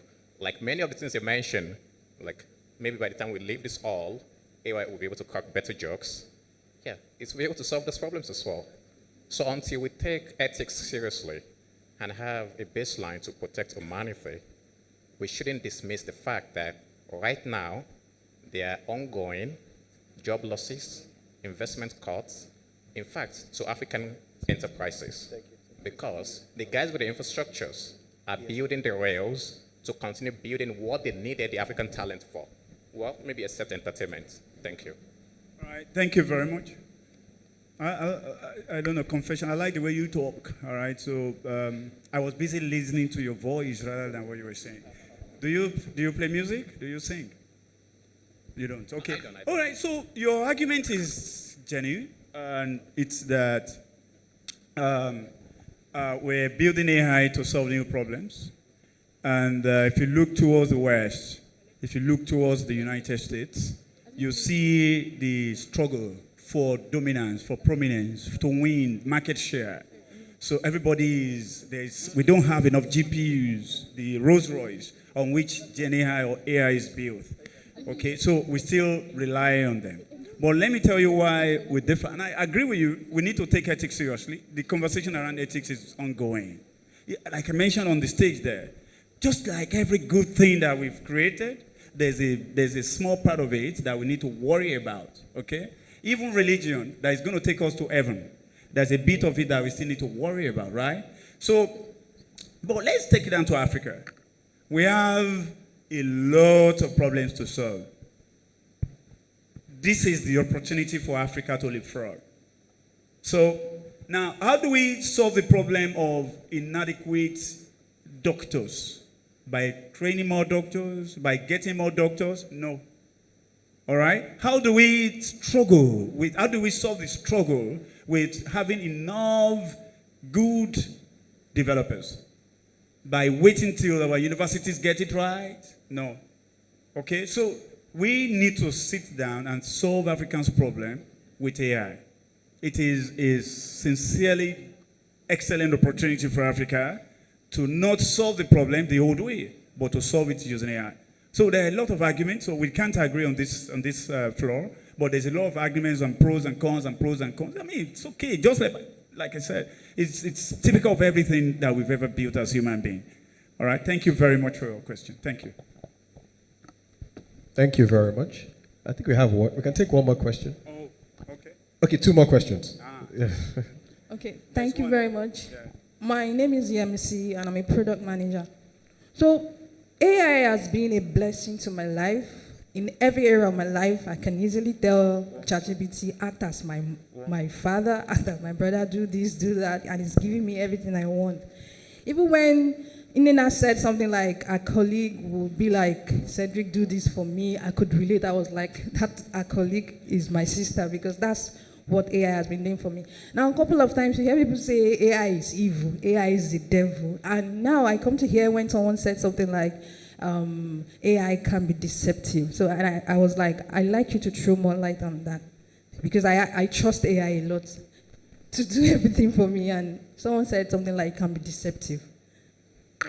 Okay, so I don't know. You know, when we say AI hallucinate, oh, okay, it's there. I was pretending to be an expert for that question. I don't know, but he knows. So. All right. Hi again. Who asked the question? Sorry. Oh, nice to meet you. AI can be deceptive. I know. So it wants more. It wants you to throw more light to that. We know. All right. So it is unfortunate, but it's true. Why? Because all of what AI is all of what we are. It just took all of our data, right? And it's learned from it and pretends to be intelligent. It's not, right? So you are intelligent. That's why it's artificial intelligence. So is there a time you have been deceptive? Of course, yes. There's no. She's never been. Right. So it took all of that data, and that is where bias engineering comes in. That's one of the things we do when we are building AI.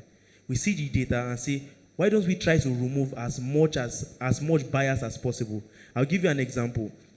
There was a model built to help review who gets access to loans in America a long time ago, right? This is a very popular story among AI engineers because it stamped something in time, right? But after some time, we noticed that the AI was not giving loans to black people. Is the AI evil? No, it's not. What did it do? It took all the data of all the loans that were approved over time. And only 20% of loans out of 100% were given to black people. So what did it do? It replicated the same behavior. So the same way, right now that AI has gotten to intuition systems, only humans had the ability to be intuitive before, but now AI has it. So we have gotten to the point where we can communicate to AI like it's your sister, like you said. So the same way you deal with trusting your sister or trusting a human you just met, that's how you trust AI. So example, if you have something that is delicate, like your account balance, your personal data, you don't give it to AI. Because I don't just meet you, sir. Yeah, you look very trustworthy, but I will not give you my account balance and my account details to log into my account.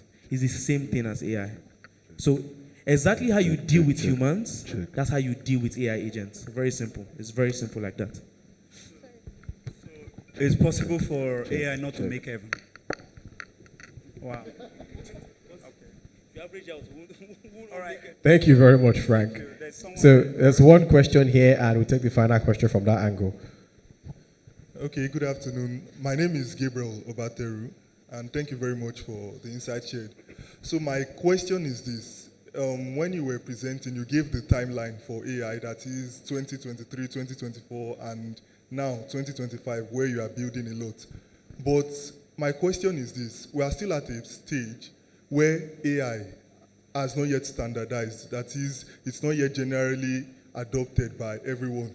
And when we try to sell this AI, we try to push it as something that you have to adopt it quickly and now. But what is the disadvantage of waiting for AI to standardize before investing everything in it? Because even from an organizational perspective, you see that you are trying to leverage some of this AI to maybe build some internal automations, and the latest version of ChatGPT just comes out and it can already do what you've spent money trying to build. So how do you deal with the ever-changing landscape of AI, and update is coming out like every day, every second? So what's the best approach, for an organization in terms of what is best? How best do you invest in AI? All right, thanks a lot. Thank you so much. Not because your question is too difficult for me to answer, but because Frank is close to you. Let Frank answer that. Okay, you can take that. Okay. All right. It's pretending not to know the answer, so I'll let that slide. So I think it's dicey. So I'll ask a question. I'll ask you back. As software standardized, software development, has it matured? What's the answer to the question? No. It's mature. What's your definition or metric of maturity? Because I know web developers used to build in PHP, but now they prefer to build in React and JavaScript. So did it mature? So there's no single technology that has reached a stage of maturity. In fact, humans ourselves haven't reached a stage of, we're evolving. Some people don't believe in evolution here, but let us slide, right? So AI will keep growing. AI will get better. Of course, there are different stages. Software development as we know it is more mature than what we have for AI. Doesn't mean that it is not still going to grow, right? So I wouldn't say I'm not going to buy a car now because, of course, cars are going to change. There's a 2026 model going to come out, right? So how about I wait till we get the final versions of cars? Do you understand? Yeah, basically. Fantastic response. Thank you very much, Frank. So one more question. Yeah. All right, good afternoon. My name is Paul Afolabi. I'm a software engineer. And I've been using AI since the first day I heard about AI, right? Either in development or as a chat buddy, basically. But one thing I've noticed about AI is that it has the ability to give you more than one correct output, right? And in that situation, it means that one is more correct than the other, right? So how do you evaluate the output of AI? I mean, currently, the way I do it is that I most times take the output from one AI and then use it as an input into another AI model. And I evaluate, I just tell the new AI model to tell me if the output is correct for my use case, right? That's the way I currently do it. And then for some situations, I have some standards, like some metrics, right, to evaluate the output of a model. But I think the earlier we standardize an evaluation pattern, right, around evaluating output of models, the easier and then the more productive AI would become to not just developers, but I think even to writers a lot. So I would like to know, what is Cocoon doing in that sphere, right? What is basically what's Cocoon doing in that sphere? Because I understand that Cocoon is a pro AI organization, and I think that's it. What's Cocoon doing in the area of AI evaluation? Thank you. All right, let me get closer to the question. Okay, so the question and the system to evaluation is a very difficult conversation. Again, why? I like that the systems that we're building now is very close to humans. So anytime you are doing something with generative AI or creative AI, think of it like a human. The next question I'll ask you back is, how do I standardize or evaluate a human's performance? It's a rhetorical question. We all know, right? Example, how do I know you are good at maths? A good standard we set is, how about I give them WAEC maths and they write it and check how many they got correct. In the world of AI, that's what you call accuracy. How many do you get out of the entire thing, right? But you understand that it's not black and white. Example, I can have two different responses. Both are correct, but one is more correct. How do you evaluate that this one is more correct, right? Of course, something that actually knows the answer, I have to evaluate it. That's why you give another AI to try to evaluate it. with the hopes that that AI understands the answer and is able to evaluate. So evaluation is pretty difficult, but I'll say it depends on the use case, right? Just like you are writing an exam, right? If I want to test whether you understand maths, I give you a maths problem, right? And I evaluate, for example, a simple system could be if I give you 50 questions, how many did you get correctly, right? What is your fail rate in setting? So if it's an algebra problem or a simple logic problem, are you better at algebra or you are better at simple instruction following and logic? So it's exactly the way you evaluate humans, that's how you evaluate AI. So we have not gotten it right for evaluating humans, so definitely we'll keep improving to evaluate AI. So thank you very much. All right, thanks a lot. I just want to quickly add to that. I mean, recently, we've had to visit a doctor for my mom. And we went to 2, 3, 4 different hospitals, different results. So we produced all the documents that we collected from each of the doctors and pushed it into an AI solution to provide a response. And he was able to tell us exactly what each of the doctors might have got wrong and why it agreed more with one of the specific 4 hospitals. So, just like he said, AI is just like you. You can be wrong. The difference is that the likelihood of AI being wrong is low compared to a human being. And we want to continue to reduce that likelihood over time as AI evolves. We're not going to get to a point where we will have standardized AI. I don't think it's possible because I'm going to build my model, you're going to build your model, everybody builds their model. Oftentimes, our model will say the same thing, or sometimes it will say something different, okay? But what we want to see as time goes on is that the discrepancy begins to go down. So it's just like standardizing medicine in a way that when Dr. Peter tells me something, that is it. I don't need to cross-check Dr. Peter. I don't want to think Dr. Peter is in Nigeria. I need to Dr. Paul in the US. Okay, so that's exactly what we're asking of AI. And AI has done a lot of work because you hardly find 2 models saying 2 different things, except in certain areas. In most areas, they say just about the same thing. If I ask this AI, write a love note to me, and ask this AI, write a love note to me, they have different ways of writing their own love notes. This guy may think I'm African and write it the way Africans will write it. He may think I'm European and write it the way Europeans would think about it. So that's the very quick answer to that. So let's see how things evolve, and let's see how things get more and more and more and more standardized. All right, thank you so much. Thank you. Thank you very much. I think we can take the last question. Yeah. Okay. Last question, yeah. Good afternoon, everyone. Good afternoon. My name is Ayodeji Subar, and I want to say a big thank you. It's been an insightful session so far. And I love most of the comments made by Frank and also the rest of the speakers. Now, my question has to do with making a case for software engineers. From some of the sessions we've had today, clearly we know what AI is out there to do. It's meant to optimize our work life. And from some of the pronouncements by Frank, that means we are moving maybe most of these use cases to an AI environment. Now, if we take a look at the sum total of the software engineers that, for example, Nigeria is meant to have, and we're moving most of these jobs to an AI environment.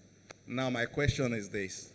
How do we advocate for development of more software engineers? Or is it going to be a case of people need to be trained as software engineers, now with a flavor of being an AI engineer as well? Or we lose in totality the need for software engineers? So that's my first question. Again, it's a 2-in-1 question. The other one has to do with ethics. For things that are critical, life and death, when you talk about the medical field, I do understand, yes, there are interesting use cases within the medical environment. But now, when the AI goes wrong, makes someone to lose a dear family member, who do you hold responsible? Thank you. Thank you. Frank? Okay, so let me go first. This is an easy question. Difficult one you answer. Okay, so Mr. Yodeji, so yeah, so the things have to change. The curriculum, school curriculum has to change. Professors are getting frustrated these days. In fact, we have an academy where I teach. So when I give out a question, I warn, please don't use GenAI to answer this question. I will catch you. Okay? So we need to change the way we now teach. We need to now change the kind of skills that we now need to have. Some skills are no longer relevant, just like the typewriter. I remember in my GSS 3, my dad was already telling me, it's time to now know how to type. Okay? You remember? So for some of us that are that old, okay? So, but now, nobody thinks about learning how to use a typewriter anymore. That job is gone, all right? So for AI, some jobs will go totally, but some will be enhanced. So if you're going to learn a particular line of profession, you now need to know how to use AI in that profession. That is what the new things are now. So as a lawyer, I need to know how to use AI to enhance my job. And as a software engineer, I need to know how to develop with AI environment. Do you want to add anything to that? Yes, definitely. I always you better don't make it too intelligent. All right. I'll look like a Sule. Okay. He's pretending. So just to answer your question, I will speak particularly to development. So I studied development. In fact, I studied computer science, and the most fascinating thing I saw was how we moved from something called assembly language to high-level language. Basically, there's a way we used to write code before. It was completely crude. Exactly. So we're improving, right? This is something that is very peculiar about evolutionary change. So there are different types of change. But in the world of growth, it is evolution. So I'll give you a good example. When you write code today, you learn how to design a system, not just how to type A and B and put syntax together, right? You learn the design of the system. Now, AI can write code. So there are some skills that are more important, right? Understanding the business problem and translating it to solution. Then AI writes the code because it's boring. I don't like writing code. I'm a developer, but I don't. Right? What do I enjoy? I enjoy looking at your problem and saying, oh, I need to put A here and put B here. And if A and B comes together, I get C. AI, please make A and B available so that I can get C. So most developers will transition to what you call, I don't want to say prompt engineers. Most developers will transition to what you call engineers because what you want to do is engineering. So you have solutions engineers, solutions architects. So we will become designers, we become architects of systems, and we will transition to that. So a lot of people will start to design systems. A lot of people, because you understand what it means to write code, you will go ahead to start to validate the code that AI is generating. So there's job for everybody. Again, I will finish with this, right? We keep saying that we're going to lose a lot of jobs when there's AI. But I will rephrase it, right? I like to rephrase statements like this. So if we're in level A and we don't have AI, right? And we have 10 people.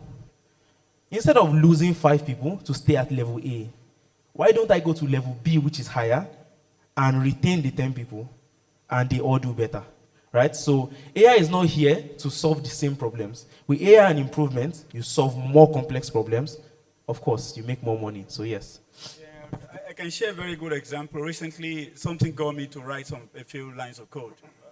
I'm not that good at coding, okay? So I ran into a small problem.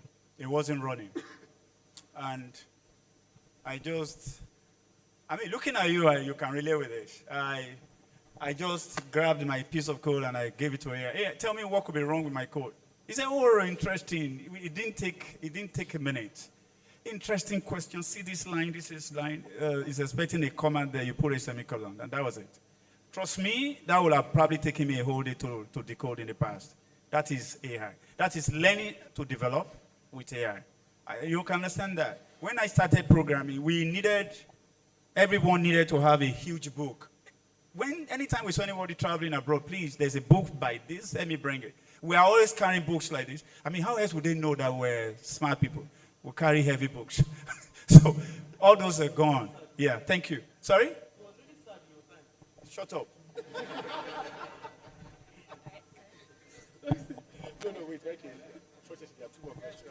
So that's one thing I like about the panel session. It's shakes people up. I know I've said last question, but this time around I'm serious. Last 2 questions, okay? Please. All right, good afternoon, everyone. My name is Abisola. Thank you, so much for the session so far. This is more like a concern. So I know we are discussing generative AI for Africa. And my concern is this: AI is so expensive, right? I would say I'm very lucky that I'm working in a company where, they can afford to pay for some of these, AI platforms that we use. I mean, we have platforms that we're paying as high as $10,000 just to access, right? And then I'm looking at it from the perspective of like human development. You have someone that wants to learn to use some of these tools, but you can't even afford it. And also a concern, even if you see like maybe African solutions, AI, I know, is also priced in dollars, right? I know that I get to use ChatGPT, the free version. My office, we use the paid version and all of those. And just imagine someone that is maybe in university or, an average African cannot afford some of these tools. So what can we do, as Africans to make this thing more accessible and more affordable, to ourselves? Thank you. Thank you. Very good question that you can't answer. So you shut up. All right, so yes, how do we make AI accessible and affordable to Africans? So as a company, it's top of mind for us. So we're trying as much as possible to build solutions for Africa in a way that can be affordable. Okay, that I can tell you. So that's us on the private level. So most governments, if you look at the governments of the UAE, we know the Kenyan government, even Nigerian government, you may be shocked.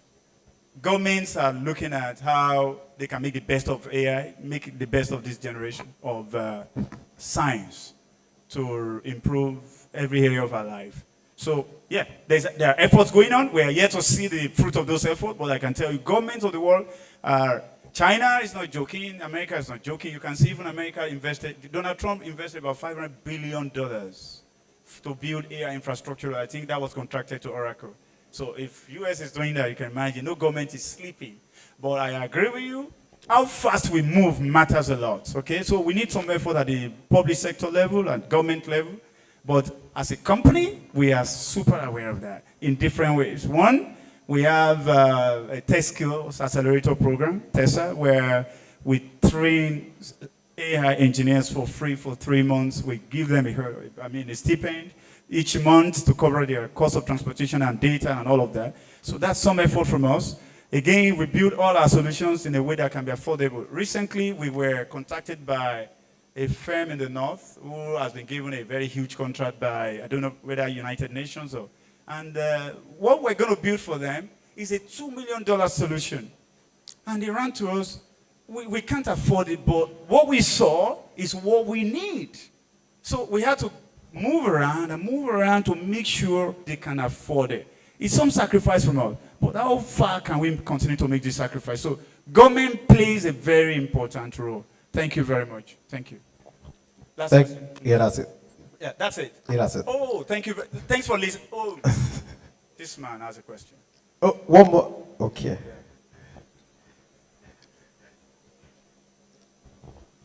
Okay. Good afternoon, everyone. My name is Ogazi. I work with Fidelity Bank. I'm going to deviate a bit. Just permit me to delve into the realm of science fiction. Hollywood has a way of dictating the pace and predicting what is about to happen. I don't know how many of you have seen the movie I, Robot. It came out in 2004, Will Smith movie, where the robot actually took over. So, we are here. The technology is here already. So, I want to know, what are the chances that that can happen in the real world? What are the odds that the robots actually take over? Because you spoke about guardrails. AI can actually learn the guardrails and create a backdoor, right? It can create a backdoor. There'll be vulnerabilities it can make use of. So what are the chances of that happening in the real life? Thank you. All right. It's a shocker, but there are no chances that will happen. And I will give you reasons why. I don't share the same sentiments, but I understand your point where you say Hollywood predicts what happens. But again, I like to rephrase things, right? Humans build things at the pace of their creativity and imagination. That movie was released in 2004, and the AI engineers building today watched it. So they are basically recreating whatever they saw. So Hollywood didn't predict. Humans only created what they had in mind. Does that make sense? So everything you see today, anything that is fiction, that's why you see movies, the cars you see today, how AI looks, how they work, the AI we are building today, you see them in movies before. Because when we thought of AI and say I'm building AI, it's from the movie you watched in 2004. So you didn't predict it. We only build at the pace of our creativity. Exactly. So creativity is a big part. And again, second question is that you asked what are the chances of AI taking over? Waki, do you want to answer that? Yeah. Honestly, my very honest answer is that I don't know. All right? Because we've seen things in the past that were unimaginable happen. We've seen things that we thought would take 100 years, 50 years, 100 years to happen overnight. I do not know. Whatever we saw in iRobot, if it's going to happen, I can't tell. Okay? But what I know is this. If the chances are there that it will happen, then chances are there that somebody is also building something to counter it. That I can tell. All right? Thank you very much. I hope that answers the question. I'm not sure to say I can't see into the future, but if we can take a clue from what has happened in the past, I think the right answer is to say, I do not know. All right. Thank you very much for listening, guys. Thank you. Thank you very much. Please, a round of applause. A round of applause. Yes. So you see why I said the panel session is always the best for me. I know we might still have some questions, but we'll have to keep it for later. So right now, we have to go for a coffee break. Coffee is just at the right corner of the hall. That's my right, your left. Okay, yes. That thing confuses me sometimes, but it's okay. My right, your left. So please feel free to also visit the booth on the left if you would like to see more demo sessions of Koniti and other solutions that we have. If you have questions, there's a section for questions much later today. I can see people are doing like this. Yes, yes, yes. So please just pen down the questions. We'll take them. So thank you very much. Lunch break is for 25 minutes. So we should be back here by 1:28. Thank you. Bye for now.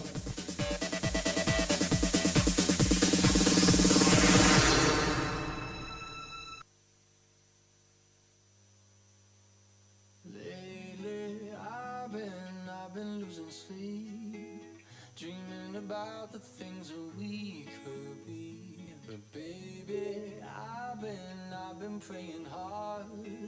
Said no more counting dollars, we'll be counting stars. Yeah, we'll be counting stars.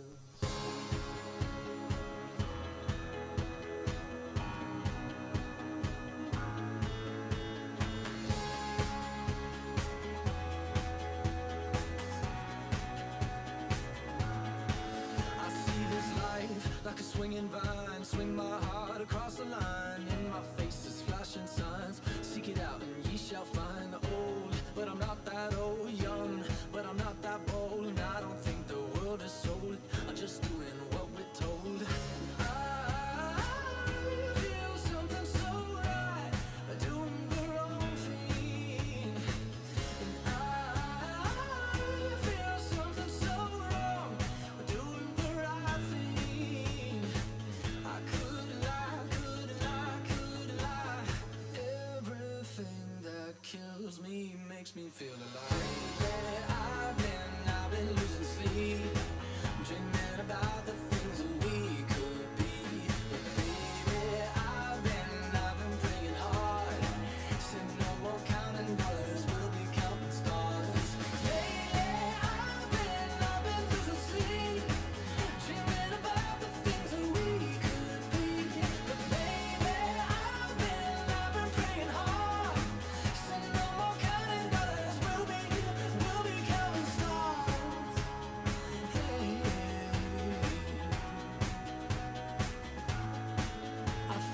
love, and I feel it burn down this river every turn. Hope is our four-letter word. Bake that buddy, watch it burn. Old, but I'm not that old. Young, but I'm not that bold. And I don't think the world is sold. I'm just doing what we're told. And I feel something so wrong. We're doing the right thing. I could lie, could lie, could lie. Everything that drowns me makes me wanna fly. Yeah, I've been losing sleep, dreaming about the things that we could be. Baby.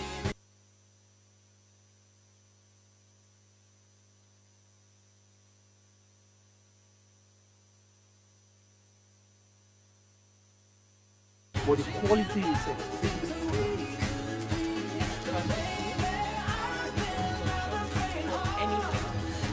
we want to bring the gospel of GenAI to modern businesses. We've used Unity at Cocoon for the past 2 years. Project that would ordinarily take 6 months, we build in minutes. The thing about Unity stands out. It's an end-to-end process. Basically, you've automated the job of a DevOps engineer. We made a course enrollment app, and less than 10 minutes we are done with the app, and it's fully functional. One thing that stood out for me was standardization, proper security in my code. Inquiries to customer complaints to transactional processing, from airtime, data purchase, inter and intra-bank transfers. And that is what Ruby's currently does. Our third product should be about how we are pushing the limits, the boundary of presenter to audience ratio. But we built a solution where I can teach freely and people can be asking me questions while I'm still teaching. You're wondering how is that possible? I'm able to attend to 1,000 people at the same time, answer all of the questions, and I'm still teaching. Thanks for listening to us. Thank you very much. I appreciate it.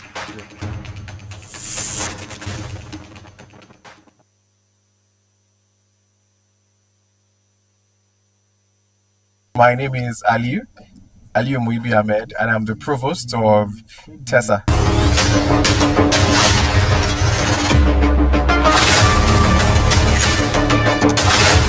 So one thing I wish people knew about working in Cocoon is how much you grow in such a short period of time.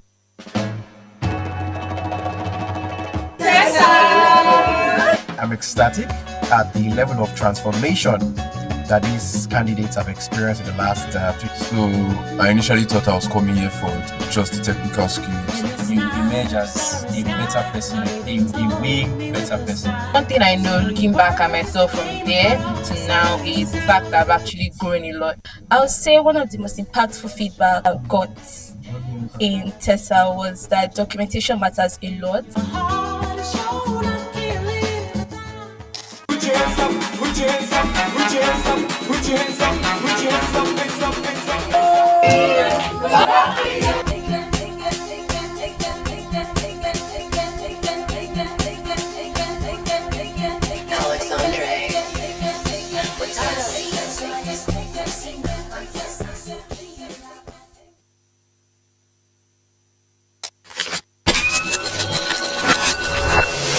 Welcome to the TESA Cohort 3 graduation ceremony.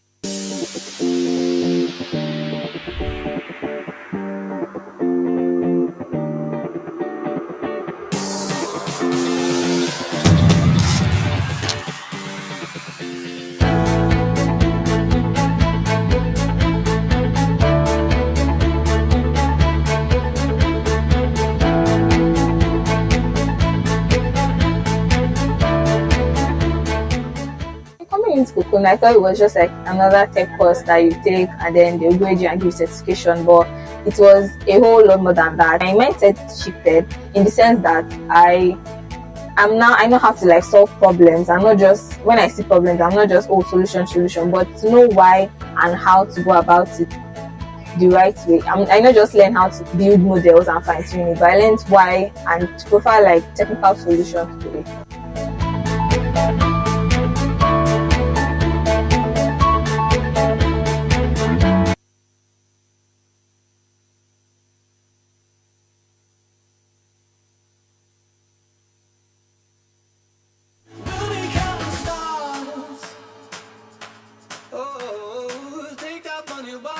burn, sink in the river, the lessons I learned. Take that money, watch it burn, sink in the river, the lessons I learned. Take that money, watch it burn, sink in the river, the lessons I learned. Take that money, watch it burn, sink in the river, the lessons I learned. Everything that kills me makes me feel alive. Yeah, I've been losing sleep, dreaming about the things that we could be. But baby, I've been praying hard. Said no more counting dollars, we'll be counting stars. Lately, I've been losing sleep, dreaming about the things that we could be. But baby, I've been praying hard. Said no more counting dollars, we'll be counting stars. Watch it burn, sing in the river, the lessons I learned. Take that money, watch it burn, sing in the river, the lessons I learned. Take that money.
Good afternoon.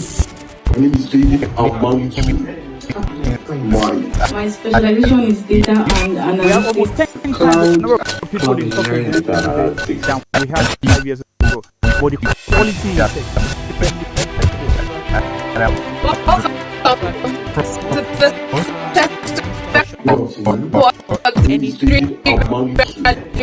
want to bring the GenAI to more than businesses. Cloud engineering and data analytics. Data and analytics.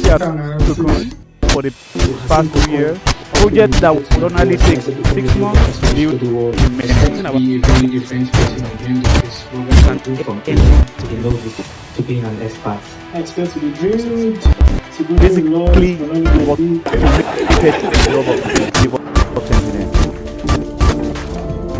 We made the app One tool that for me was standardization of security. Queries to cost builds to transactional processing, airtime, data purchase, inter and intra-bank transfers, and that is what Ruby's currently does. Our third product should be about how we are pushing the limits, the boundary of presenter to audience ratio. But we built a solution where I can teach freely and people can be asking me questions while I'm still teaching. You're wondering how is that possible? I'm able to attend to 1,000 people at the same time, more than answer all of the questions. We've used Unity at Cocoon for the past 2 years. Project that would ordinarily take 6 months, we build in minutes. Something about Unity stands out. It's an end-to-end process. Basically, you've automated the job of a DevOps engineer.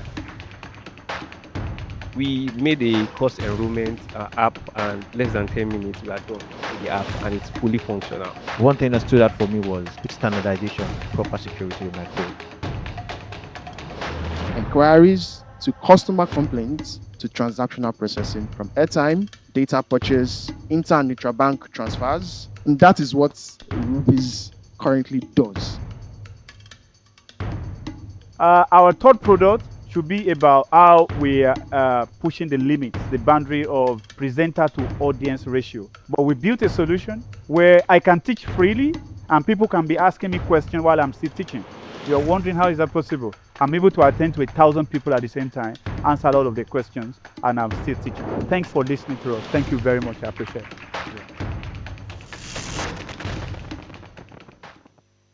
My name is Aliu Muibi Ahmed, and I'm the provost of TESA.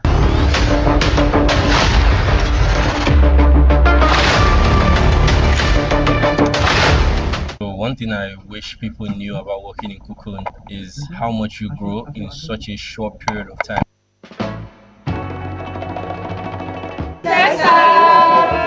I'm ecstatic at the level of transformation that these candidates have experienced in the last 3 So I initially thought I was coming here for just the technical skills. You emerge as a better person, a way better person. One thing I know looking back at myself from there to now is the fact that I've actually grown a lot. I would say one of the most impactful feedback I got in TESA was that documentation matters a lot.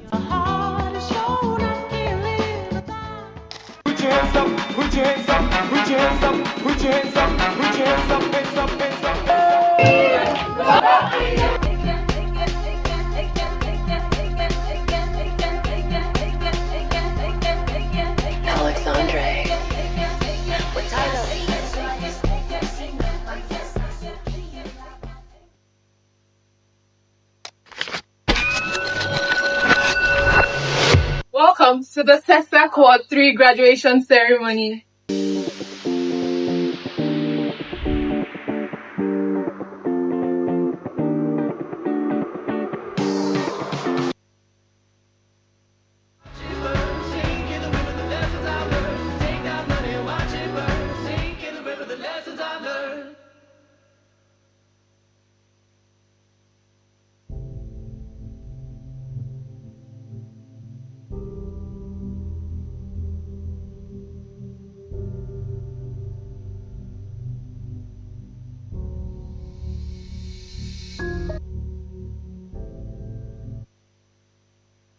Everywhere you look, you find challenges and problems to solve, especially here in Africa. The bridge between a problem and solution sits talent. So the idea is to create as many talents as possible that could tackle these problems and produce solutions. That's exactly what we do at Cocoon.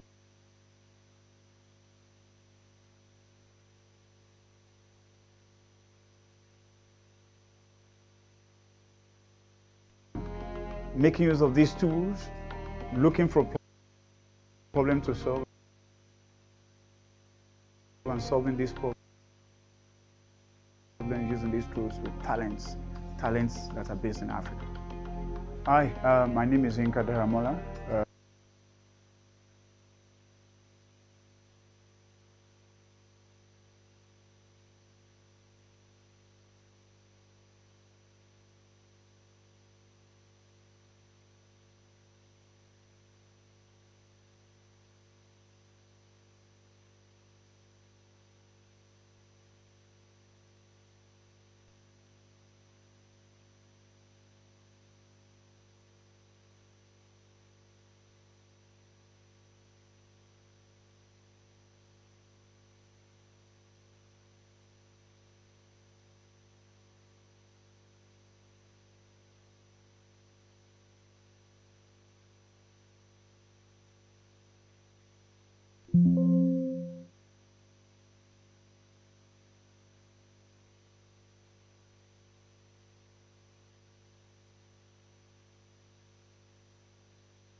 Everywhere you look, you find challenges and problems to solve, especially here in Africa. The bridge between a problem and solution sits talent. So the idea is to create as many talents as possible that could tackle these problems and produce solutions. That's exactly what we do at Cocoon. Making use of these tools, looking for a problem to solve and solving these problems using these tools with talents that are based in Africa. Hi, my name is Inka Daramola, the CEO of Cocoon. From the word cocoon, it's a pouch where beautiful butterflies can come out of. So my idea of Cocoon was to create an environment where talents could grow and could be produced, and to solve real problems. Cocoon started up about 7 years ago as a tech consulting firm. And we have grown. We have grown over the years into the kind of company we run today. And we are in about 7 different countries around the world. We sit closer to real problems than everybody else. We're here in Africa. We're a local firm with global outreach. Scaling globally without losing our identity is something that we are very intentional about here at Cocoon.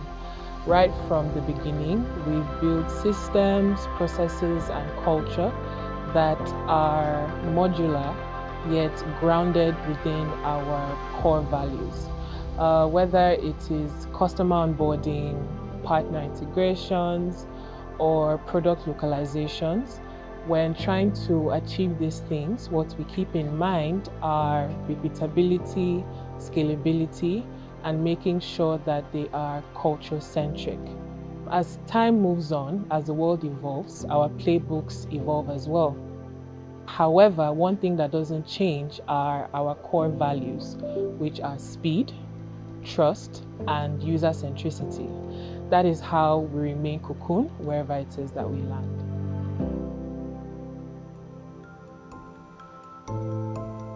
A typical workday at Cocoon is a mix of emotions because we work with sensitive clients. We work with enterprise customers, public sector, and most of the time the project requires a lot. But we're able to also seamlessly interact and collaborate with these people.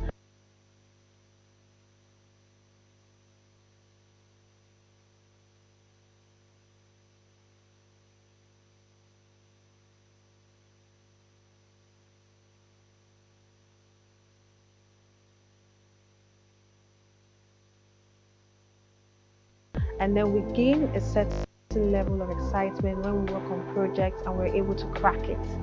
When we figure it out, it's seamless, it's beautiful, and it's the best thing you can discover. When you think about the culture in Cocoon, you're thinking excellence, you're thinking brilliance, you're thinking collaboration. One thing that we are big on here, one major part of our culture is growth. So whether it's from learning, whether it's taking a training, whether it's giving feedback or learning.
Hello.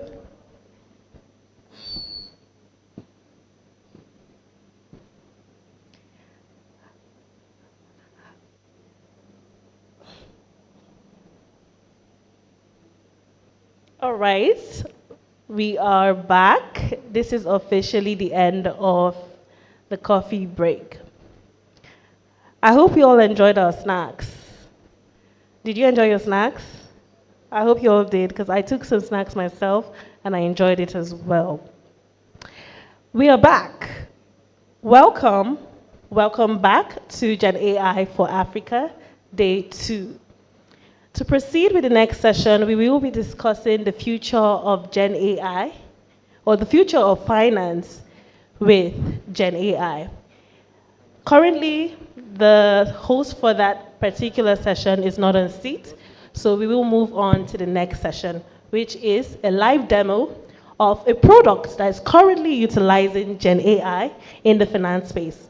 A lot of us seated in this room today are working in the finance space. So this is a very crucial conversation that I think you would want to listen.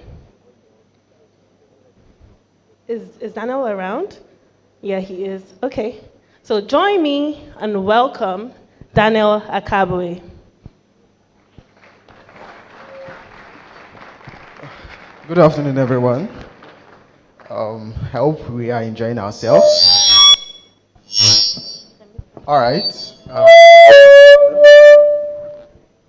It's lovely having everyone again. Good afternoon. My name is Daniel Akabwe. I am an AI engineer at Cocoon. All right. I would be taking us through a very important product that we've built here at Cocoon. But before I do that, I would have to, talk about a brief anecdote. Mr. Yinka earlier in his speech talked about the brick and mortar, way of doing things, the brick and mortar processes. I'll be speaking specifically to the FSI, that's the financial services industry. Once upon a time, we used to have, all financial processes, banking, insurance, happening in a building, right? If you want to withdraw money, if you want to cash a check, if you want to transfer money, you have to go to the bank. If you have an inquiry, if you have a complaint, you have to go to the bank. And you'd have to be on a queue, right? Which means that if you are in a city where your bank does not operate, you can't do anything.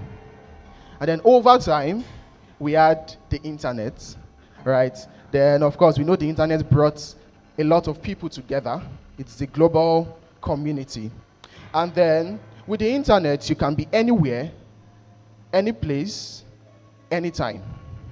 So which means that you can be in the UK and you can make a transaction with your bank app, right? So we fast forwarded on how we'll be able to use banking, how we'll be able to use banking processes for ourselves, how we can engage in transactions, how we can conduct any business, right, with your bank. And then we are now, I think comically I would say that time was when that was my boss's time, Mr. Yinka, where that was the brick and mortar time. Now in my time, we have generative AI. With generative AI, we've been able to solve a new problem. What's this problem? With the brick and mortar processes, we had different departments of your bank. Your customer care department, your transactional department, people who handle the money, all right? People were able to resolve complaints, so the HR or complaints, or the PRO department, yes, let me put it that way.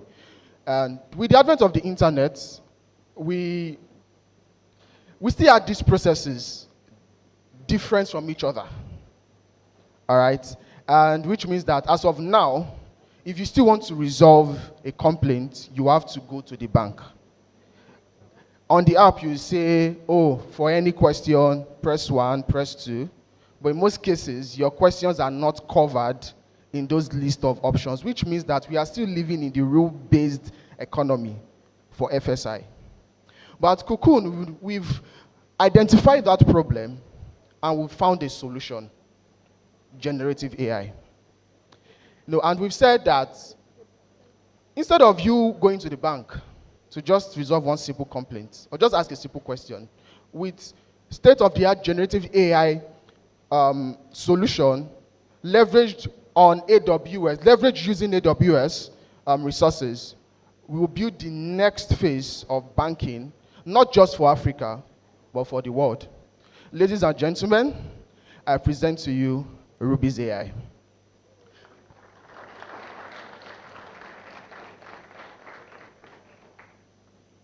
All right, so shortly we'll be looking at Ruby's AI, and I'll be taking us through some of the things that we can do with Ruby's AI.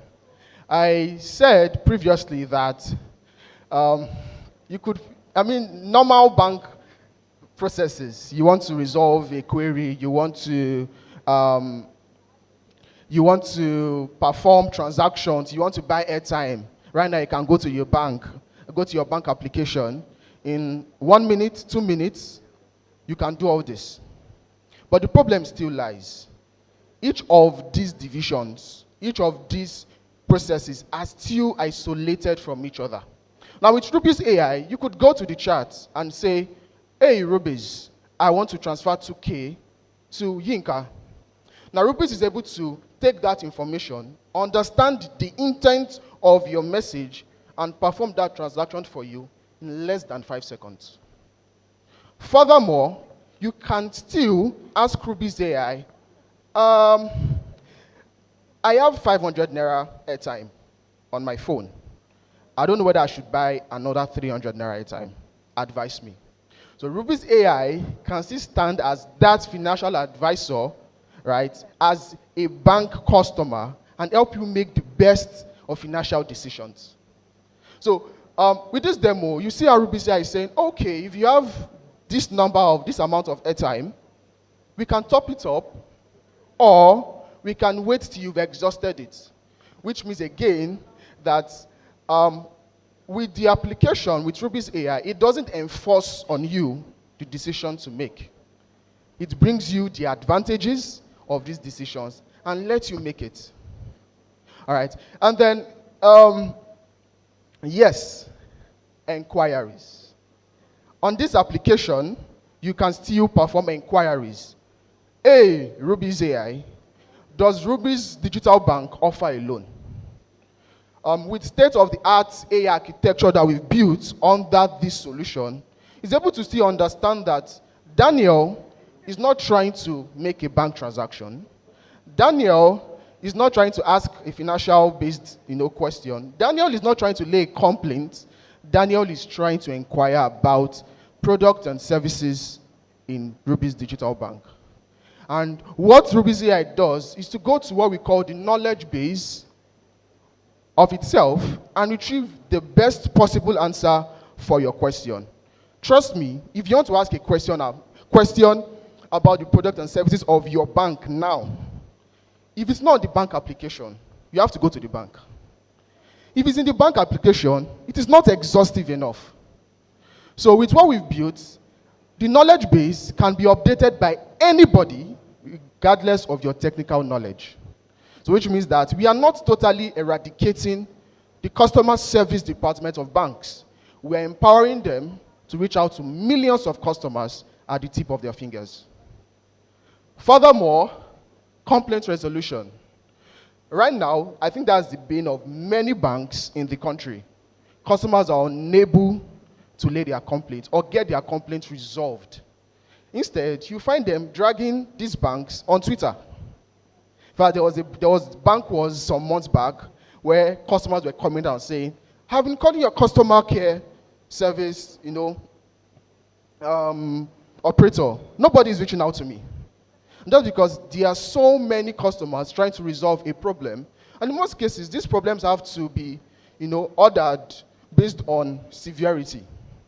Now imagine a banking agent who is able to understand at least the complaints that can be resolved in 2 seconds, rather than waiting for an operator to reach out to you the next 7 working days.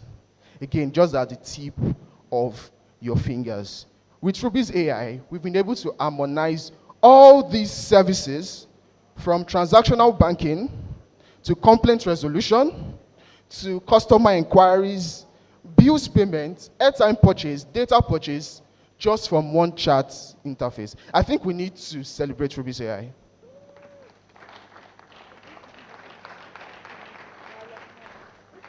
With this understanding, I think it's pertinent enough to at least give some insight to how we've built Ruby's AI. Like every software, we are not a cult, all right? So we were able to build Ruby's AI by leveraging certain AWS resources. Frank talked about AWS Bedrock earlier in his speech, right? And I'm sure we know what AWS Bedrock does now.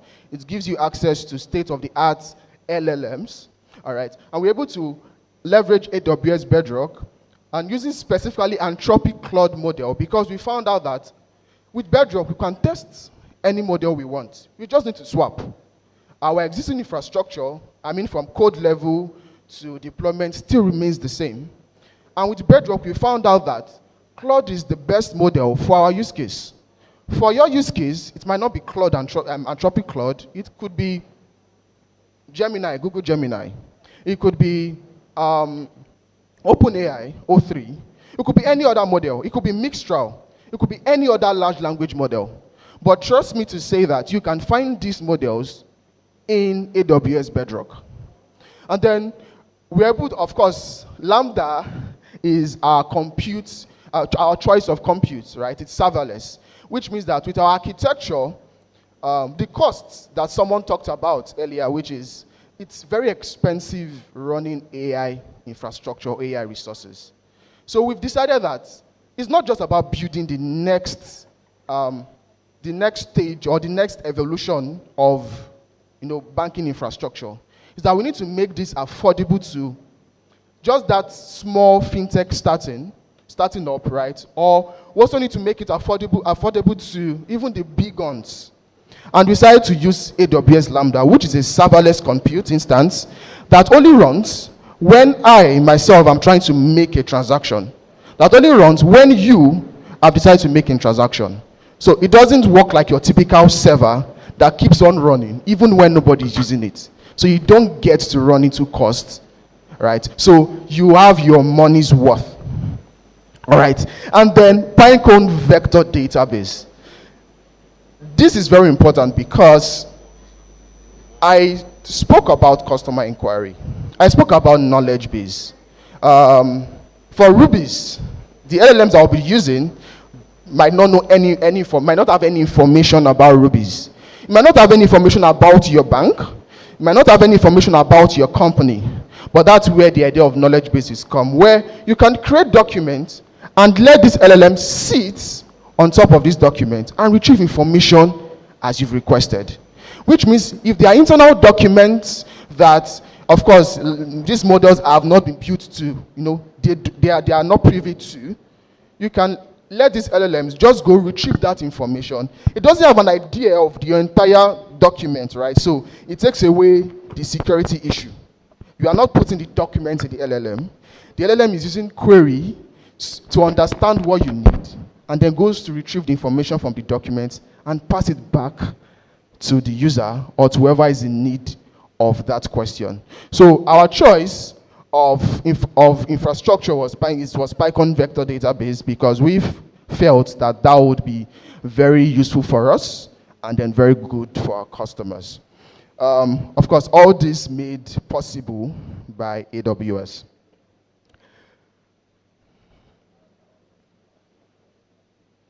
All right, so I'll be showing us a brief demo, all right, of Ruby's AI. And what we've done is to create a light version of the main application, which means that we all get to test the next wave of AI banking, all right?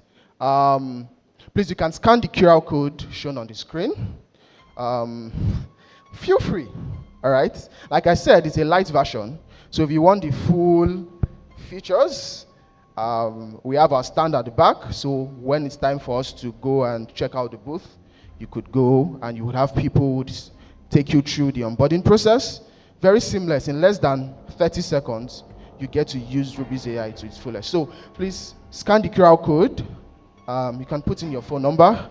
You can try some of the features I just explained. You can lay your complaints. You can ask questions about Ruby's. You can try to make a transaction. Of course, you don't make a real transaction, so don't expect to transfer 20 million.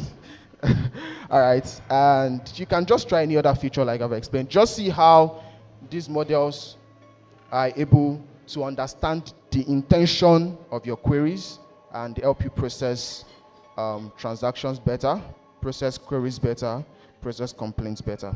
Thank you very much. Thank you so much, Daniel. Please, a round of applause for Daniel. A round of applause. How many of us can talk like he did? A lot of us can't. So when I say a round of applause for Daniel, let's do it in capacity. A round of applause for Daniel. So now we've listened to so many insightful sessions. We've learned a lot. But this is the time where we shake things up a little bit, right? At Cocoon, we know how to work hard, but we also know how to ball hard. And as they say, all work and no play makes what? Jack a dull. A dull. Good, a dull boy. So, for this little session, we're going to be entertained. Join me as I welcome the great, the mighty Fado, the magician.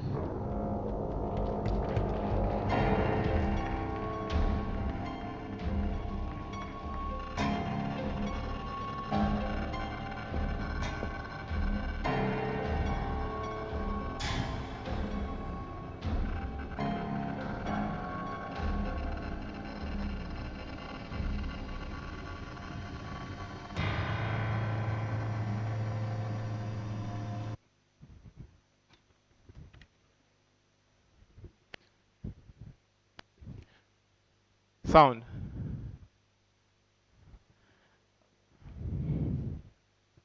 Good afternoon, everyone. Good afternoon, everyone. My name is Fado the Great, and they call me Africa's greatest magician and the first class magician. And you're about to find out why very soon. Let's go.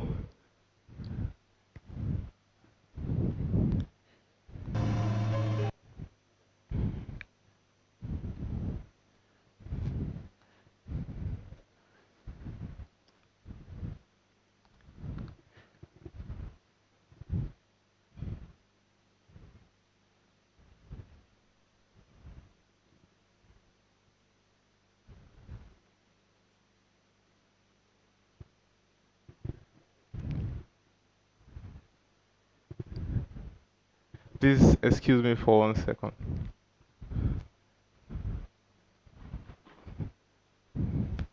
Lately, I've been.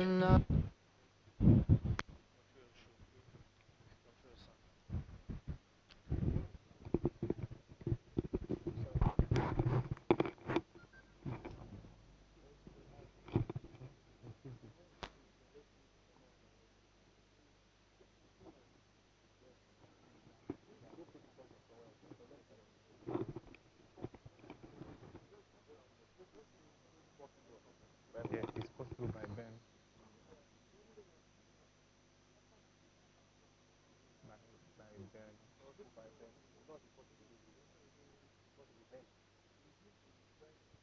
That's it. Yeah.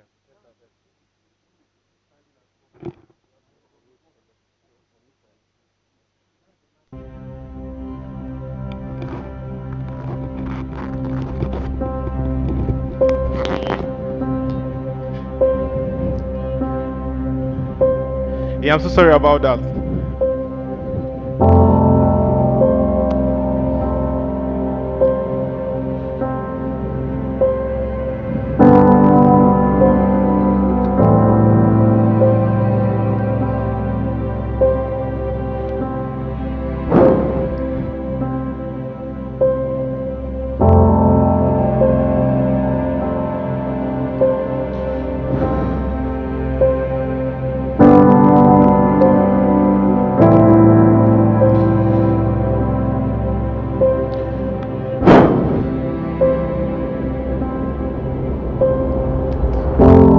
have a gathering of fintechs and bank leaders here.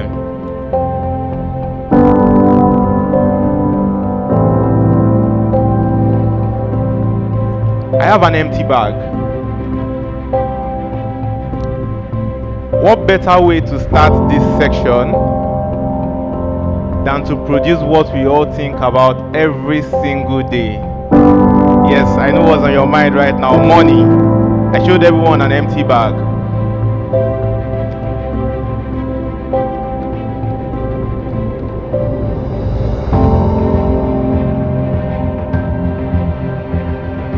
I love that.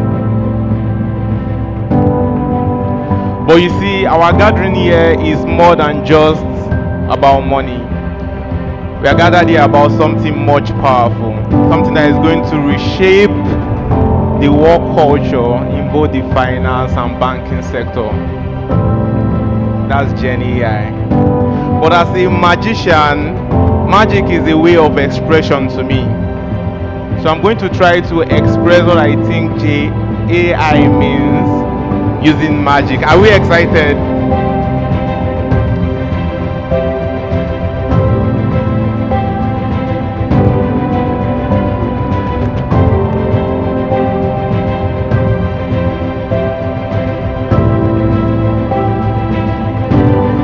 If you pay close attention to this, you're going to see two dots and a line. But your brain might already be thinking, this is maybe eyes or a mouth, right? These are data. They are just data. But you see, if I had maybe a big circle or another big circle, adding more data, now you are for sure you can say this is eyes, right? This is nose, this is mouth. Am I correct? What that means is more data equals more clarity. But this is still plain. What Gen AI does, it takes all this data and it gives it live. And if you watch carefully, you can see that the eyes move. Am I correct? I love that. But not only that, now the mouth can move. Gen AI just gave this drawing live. Oh, I love that reaction. He's very shocked. But let's add a little bit more stuffs on this. Let's add 3 eyebrows like that. The mouth can still move. But like I said earlier, this is just a bunch of data. Because if I tear this off, a drawing that just came to life is back to being a bunch of data. Please, can you give it to her? This is a gift for me to you. Just remember this amazing moment. Please, are we having fun? I love that. But you see, there are 5 major ingredients in the real life that makes Gen AI work. They might seem random, but in one way or the other, they balance each other out. And I'm going to show you what I mean using random objects. I have a bottle of water, a pencil, a toothbrush, a deck of cards, and a cigarette pack. Like I said, 5 major ingredients that brings Gen AI to life. The first one is technical expertise, knowledge of machine language. Am I speaking our knowledge here? Pay attention to this. Knowledge of machine language, machine learning, language mode.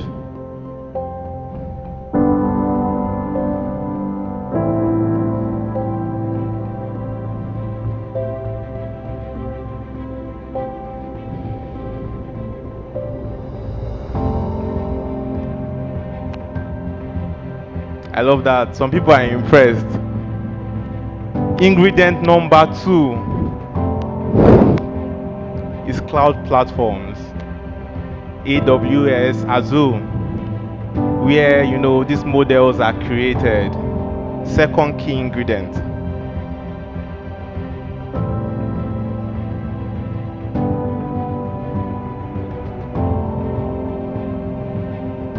getting much exciting, right? Getting more exciting.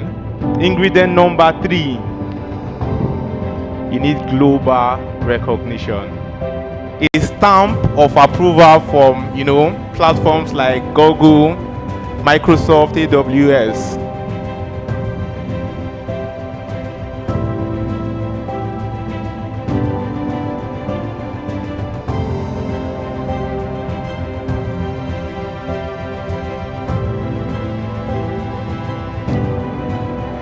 Number 4, right? You need industry knowledge. Because with this powerful tool, you want to be able to solve real life. Oh, thank you.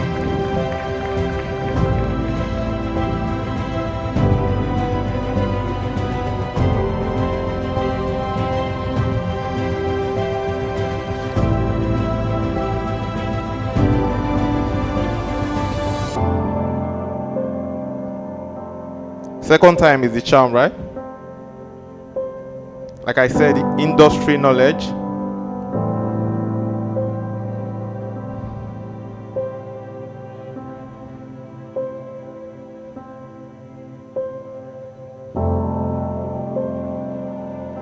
And one final thing, which is, to me, I think the most important part, security and compliance. You are dealing with a lot of data right here.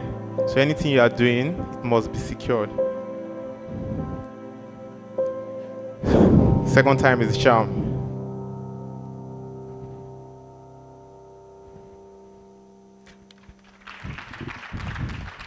Thank you so much. In as much as this feels impossible, it's possible because what I just did is I described what Qcon Limited is. Please, a round of applause for them.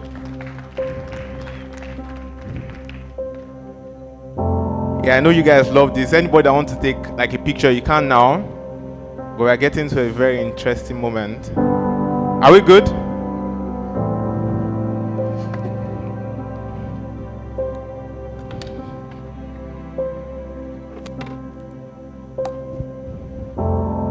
To me,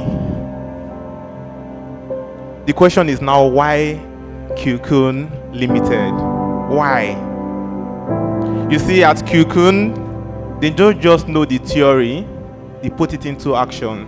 You can see a lot of people standing at the back. This is a large pool of talent that help bring GenAI into life. They've created different things, virtual assistant, they've helped in different ways. But I think the most essential thing that they are trying to solve is time. And I'm going to show you through magic. Time is very precious. What can take hours can be done in seconds. What can take days can be done in minutes. That's the power of GenAI. And we are going to tap into that power in a moment. I have a book. Can we all see this book? Just an empty book, nothing much to it. I'm going to place it here. Perfect. Now I have a box.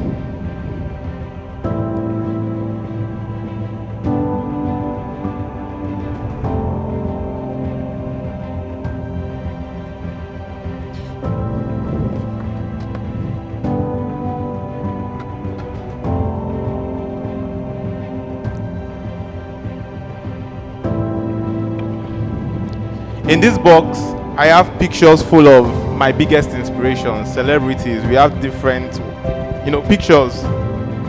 What I showed you earlier is a scrapbook. If I wanted to piece the picture one after the other, it's going to possibly take me days, right? But we're going to be tapping into Qcon, and we'll try to create magic.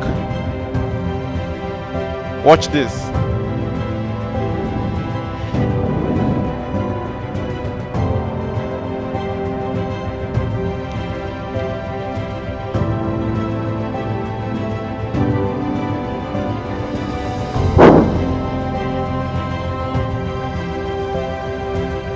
And if I have an empty box here, what could have taken me days, hours, minutes, Within seconds, I've made the entire picture here vanish, and it's now back in that book. Ladies and gentlemen, page by page, every single picture is now filled.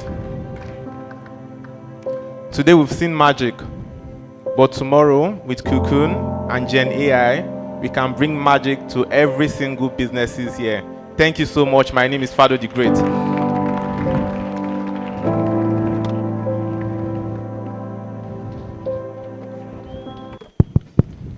Wow. That was something, don't you think? That was such an entertaining performance from Fado the Great. Ali, what do you think about that performance? Hey, Chinelo, when it comes to I Am Magic, we don't mix at all. If you notice, I was in the corner hiding because I didn't want anything to go missing. Yeah. It means you don't know who I am, because I'm also a magician. Okay, this is the point where I leave the stage for you now. So, bye, Chinelo. Okay. But I think it was amazing, right? And I think that brings us to the end of this event. However, on your table, you can see that we have prepared lunch for you. And we have waiters going around the tables taking orders. So at this point, we can call it a day. But okay, thank you very much for your perseverance. Thank you very much for your attention, for listening to us, and for taking our time to join us today at Cocoon GenAI event. I trust we all had fun. Yeah, thank you, really. all right. Remember who to consult when you're looking for GenAI solutions. And also remember, my name is Chinelo Enechi, and I am Aliyu Moibi Ahmed. Thank you very much. Thank you for coming. Yeah.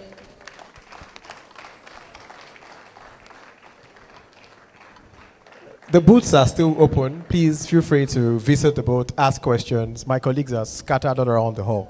Yeah, thank you.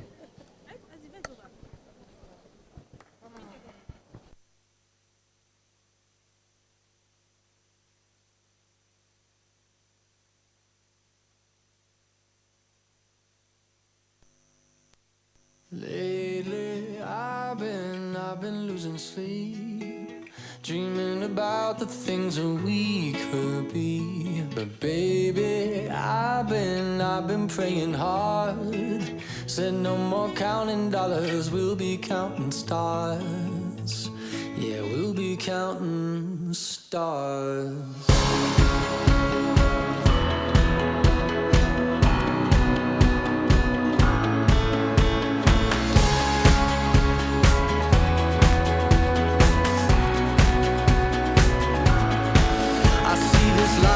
Like a swinging vine, swing my heart across the line. In my face is flashing signs. Seek it out and ye shall find. Old, but I'm not that old. Young, but I'm not that bold. And I don't think the world is sold. I'm just doing what we're told. I feel something so right, doing the wrong thing. And I feel something so wrong, doing the right thing. I couldn't lie. Everything that kills me makes me feel alive. Yeah, I've been losing sleep, dreaming about the things that we could be. But baby, I've been praying hard. Said no more counting dollars, we'll be counting stars. Lately, I've been losing sleep, dreaming about the things that we could be. But baby, I've been praying hard. Said no more counting dollars, we'll be counting stars. Hey.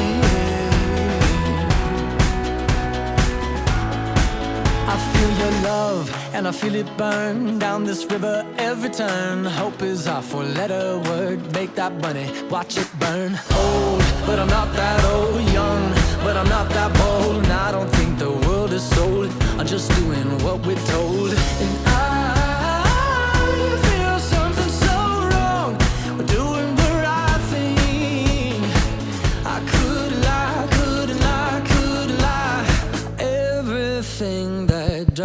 Hello. Please don't forget, we have food for you. The waiters are coming to your table. Just be patient a little. Please. Thank you. I've been praying hard. Said no more counting dollars, we'll be counting stars. Lately, I've been losing sleep, dreaming about the things that we could be. But baby, I've been praying hard. Said no more counting dollars, we'll be counting stars. Oh, take that money, watch it burn, sing in the river, the lessons I learned. Take that money, watch it burn, sing in the river, the lessons I learned. Take that money, watch it burn, sing in the river, the lessons I learned. Take that money, watch it burn, sing in the river, the lessons I learned. Everything that kills me makes me feel alive. I've been losing sleep, dreaming about the things that we could be. But baby, I've been praying hard. Said no more counting dollars, we'll be counting stars.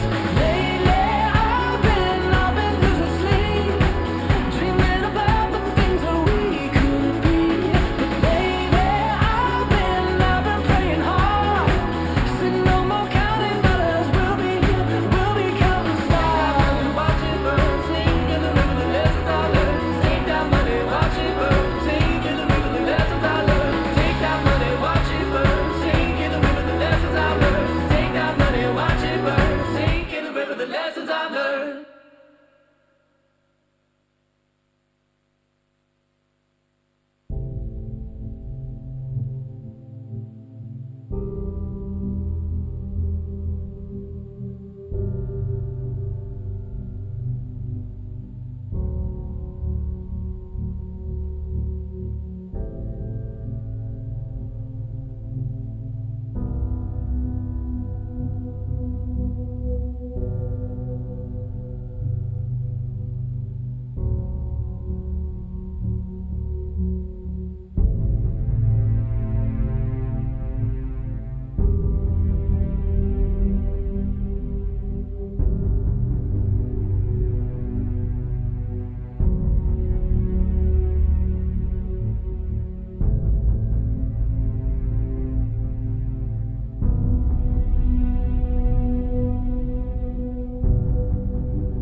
Return to the Mac. Get up what it is, what it does, what it is, what it isn't. Looking for a better way to get up out of bed instead of getting on the internet and checking a new hit. Me get up. First shot, come strut walking. A little bit of humble, a little bit of cautious. Somewhere between like Rocky and Cosby's for the game. Nope, nope, y'all can't copy yet. Glad moonwalking, and this here is our party. My posse's been on Broadway, and we did it all way. Chrome music. I shed my skin and put my bones into everything I record to it. And yeah, I'm on. Let that stage light go and shine on down. Got that Bob Barker suit game and Plinko in my style. Money, stay on my craft and stick around for those pounds. But I do that to pass the torch and put on for my town. Trust me, on my INDEPENDENT shit hustling. Chasing dreams since I was 14 with the 4-track bustin'. Halfway across that city with the back crush shit. Labels out here, now they can't tell me nothing. We give that to the people, spread it across the country. Labels out here, now they can't tell me nothing.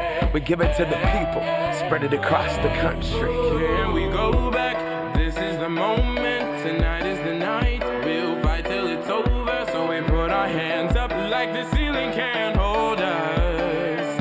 Like the ceiling can't hold us. Here we go back, this is the moment, tonight is the night. We'll fight till it's over, so we put our hands up like the ceiling can't hold us. Like the ceiling can't hold us. Nah, can I kick it? Thank you, yeah, I'm so damn grateful. I grew up really wanna go fronts, but that's what you get when Wu-Tang raised you. Y'all can't stop me, go hard like I got an 808 in my heartbeat. And I'm eating at the beat like it gave a little speed to a great white shark on shark. We raw, time to go up, gone. Deuces goodbye, I got a world to see. And my girl, she wanna see Rome. Caesar make you a believer, nah, I never ever did it for a throne. That validation comes from giving it back to the people. Now, sing this song and it goes like, raise those hands, this is our party. We came here to live life like nobody was watching. I got my city right behind me. If I fall, they got me. Learn from that failure, gain humility, and then we keep marching. And we go back, this is the moment, tonight is the night.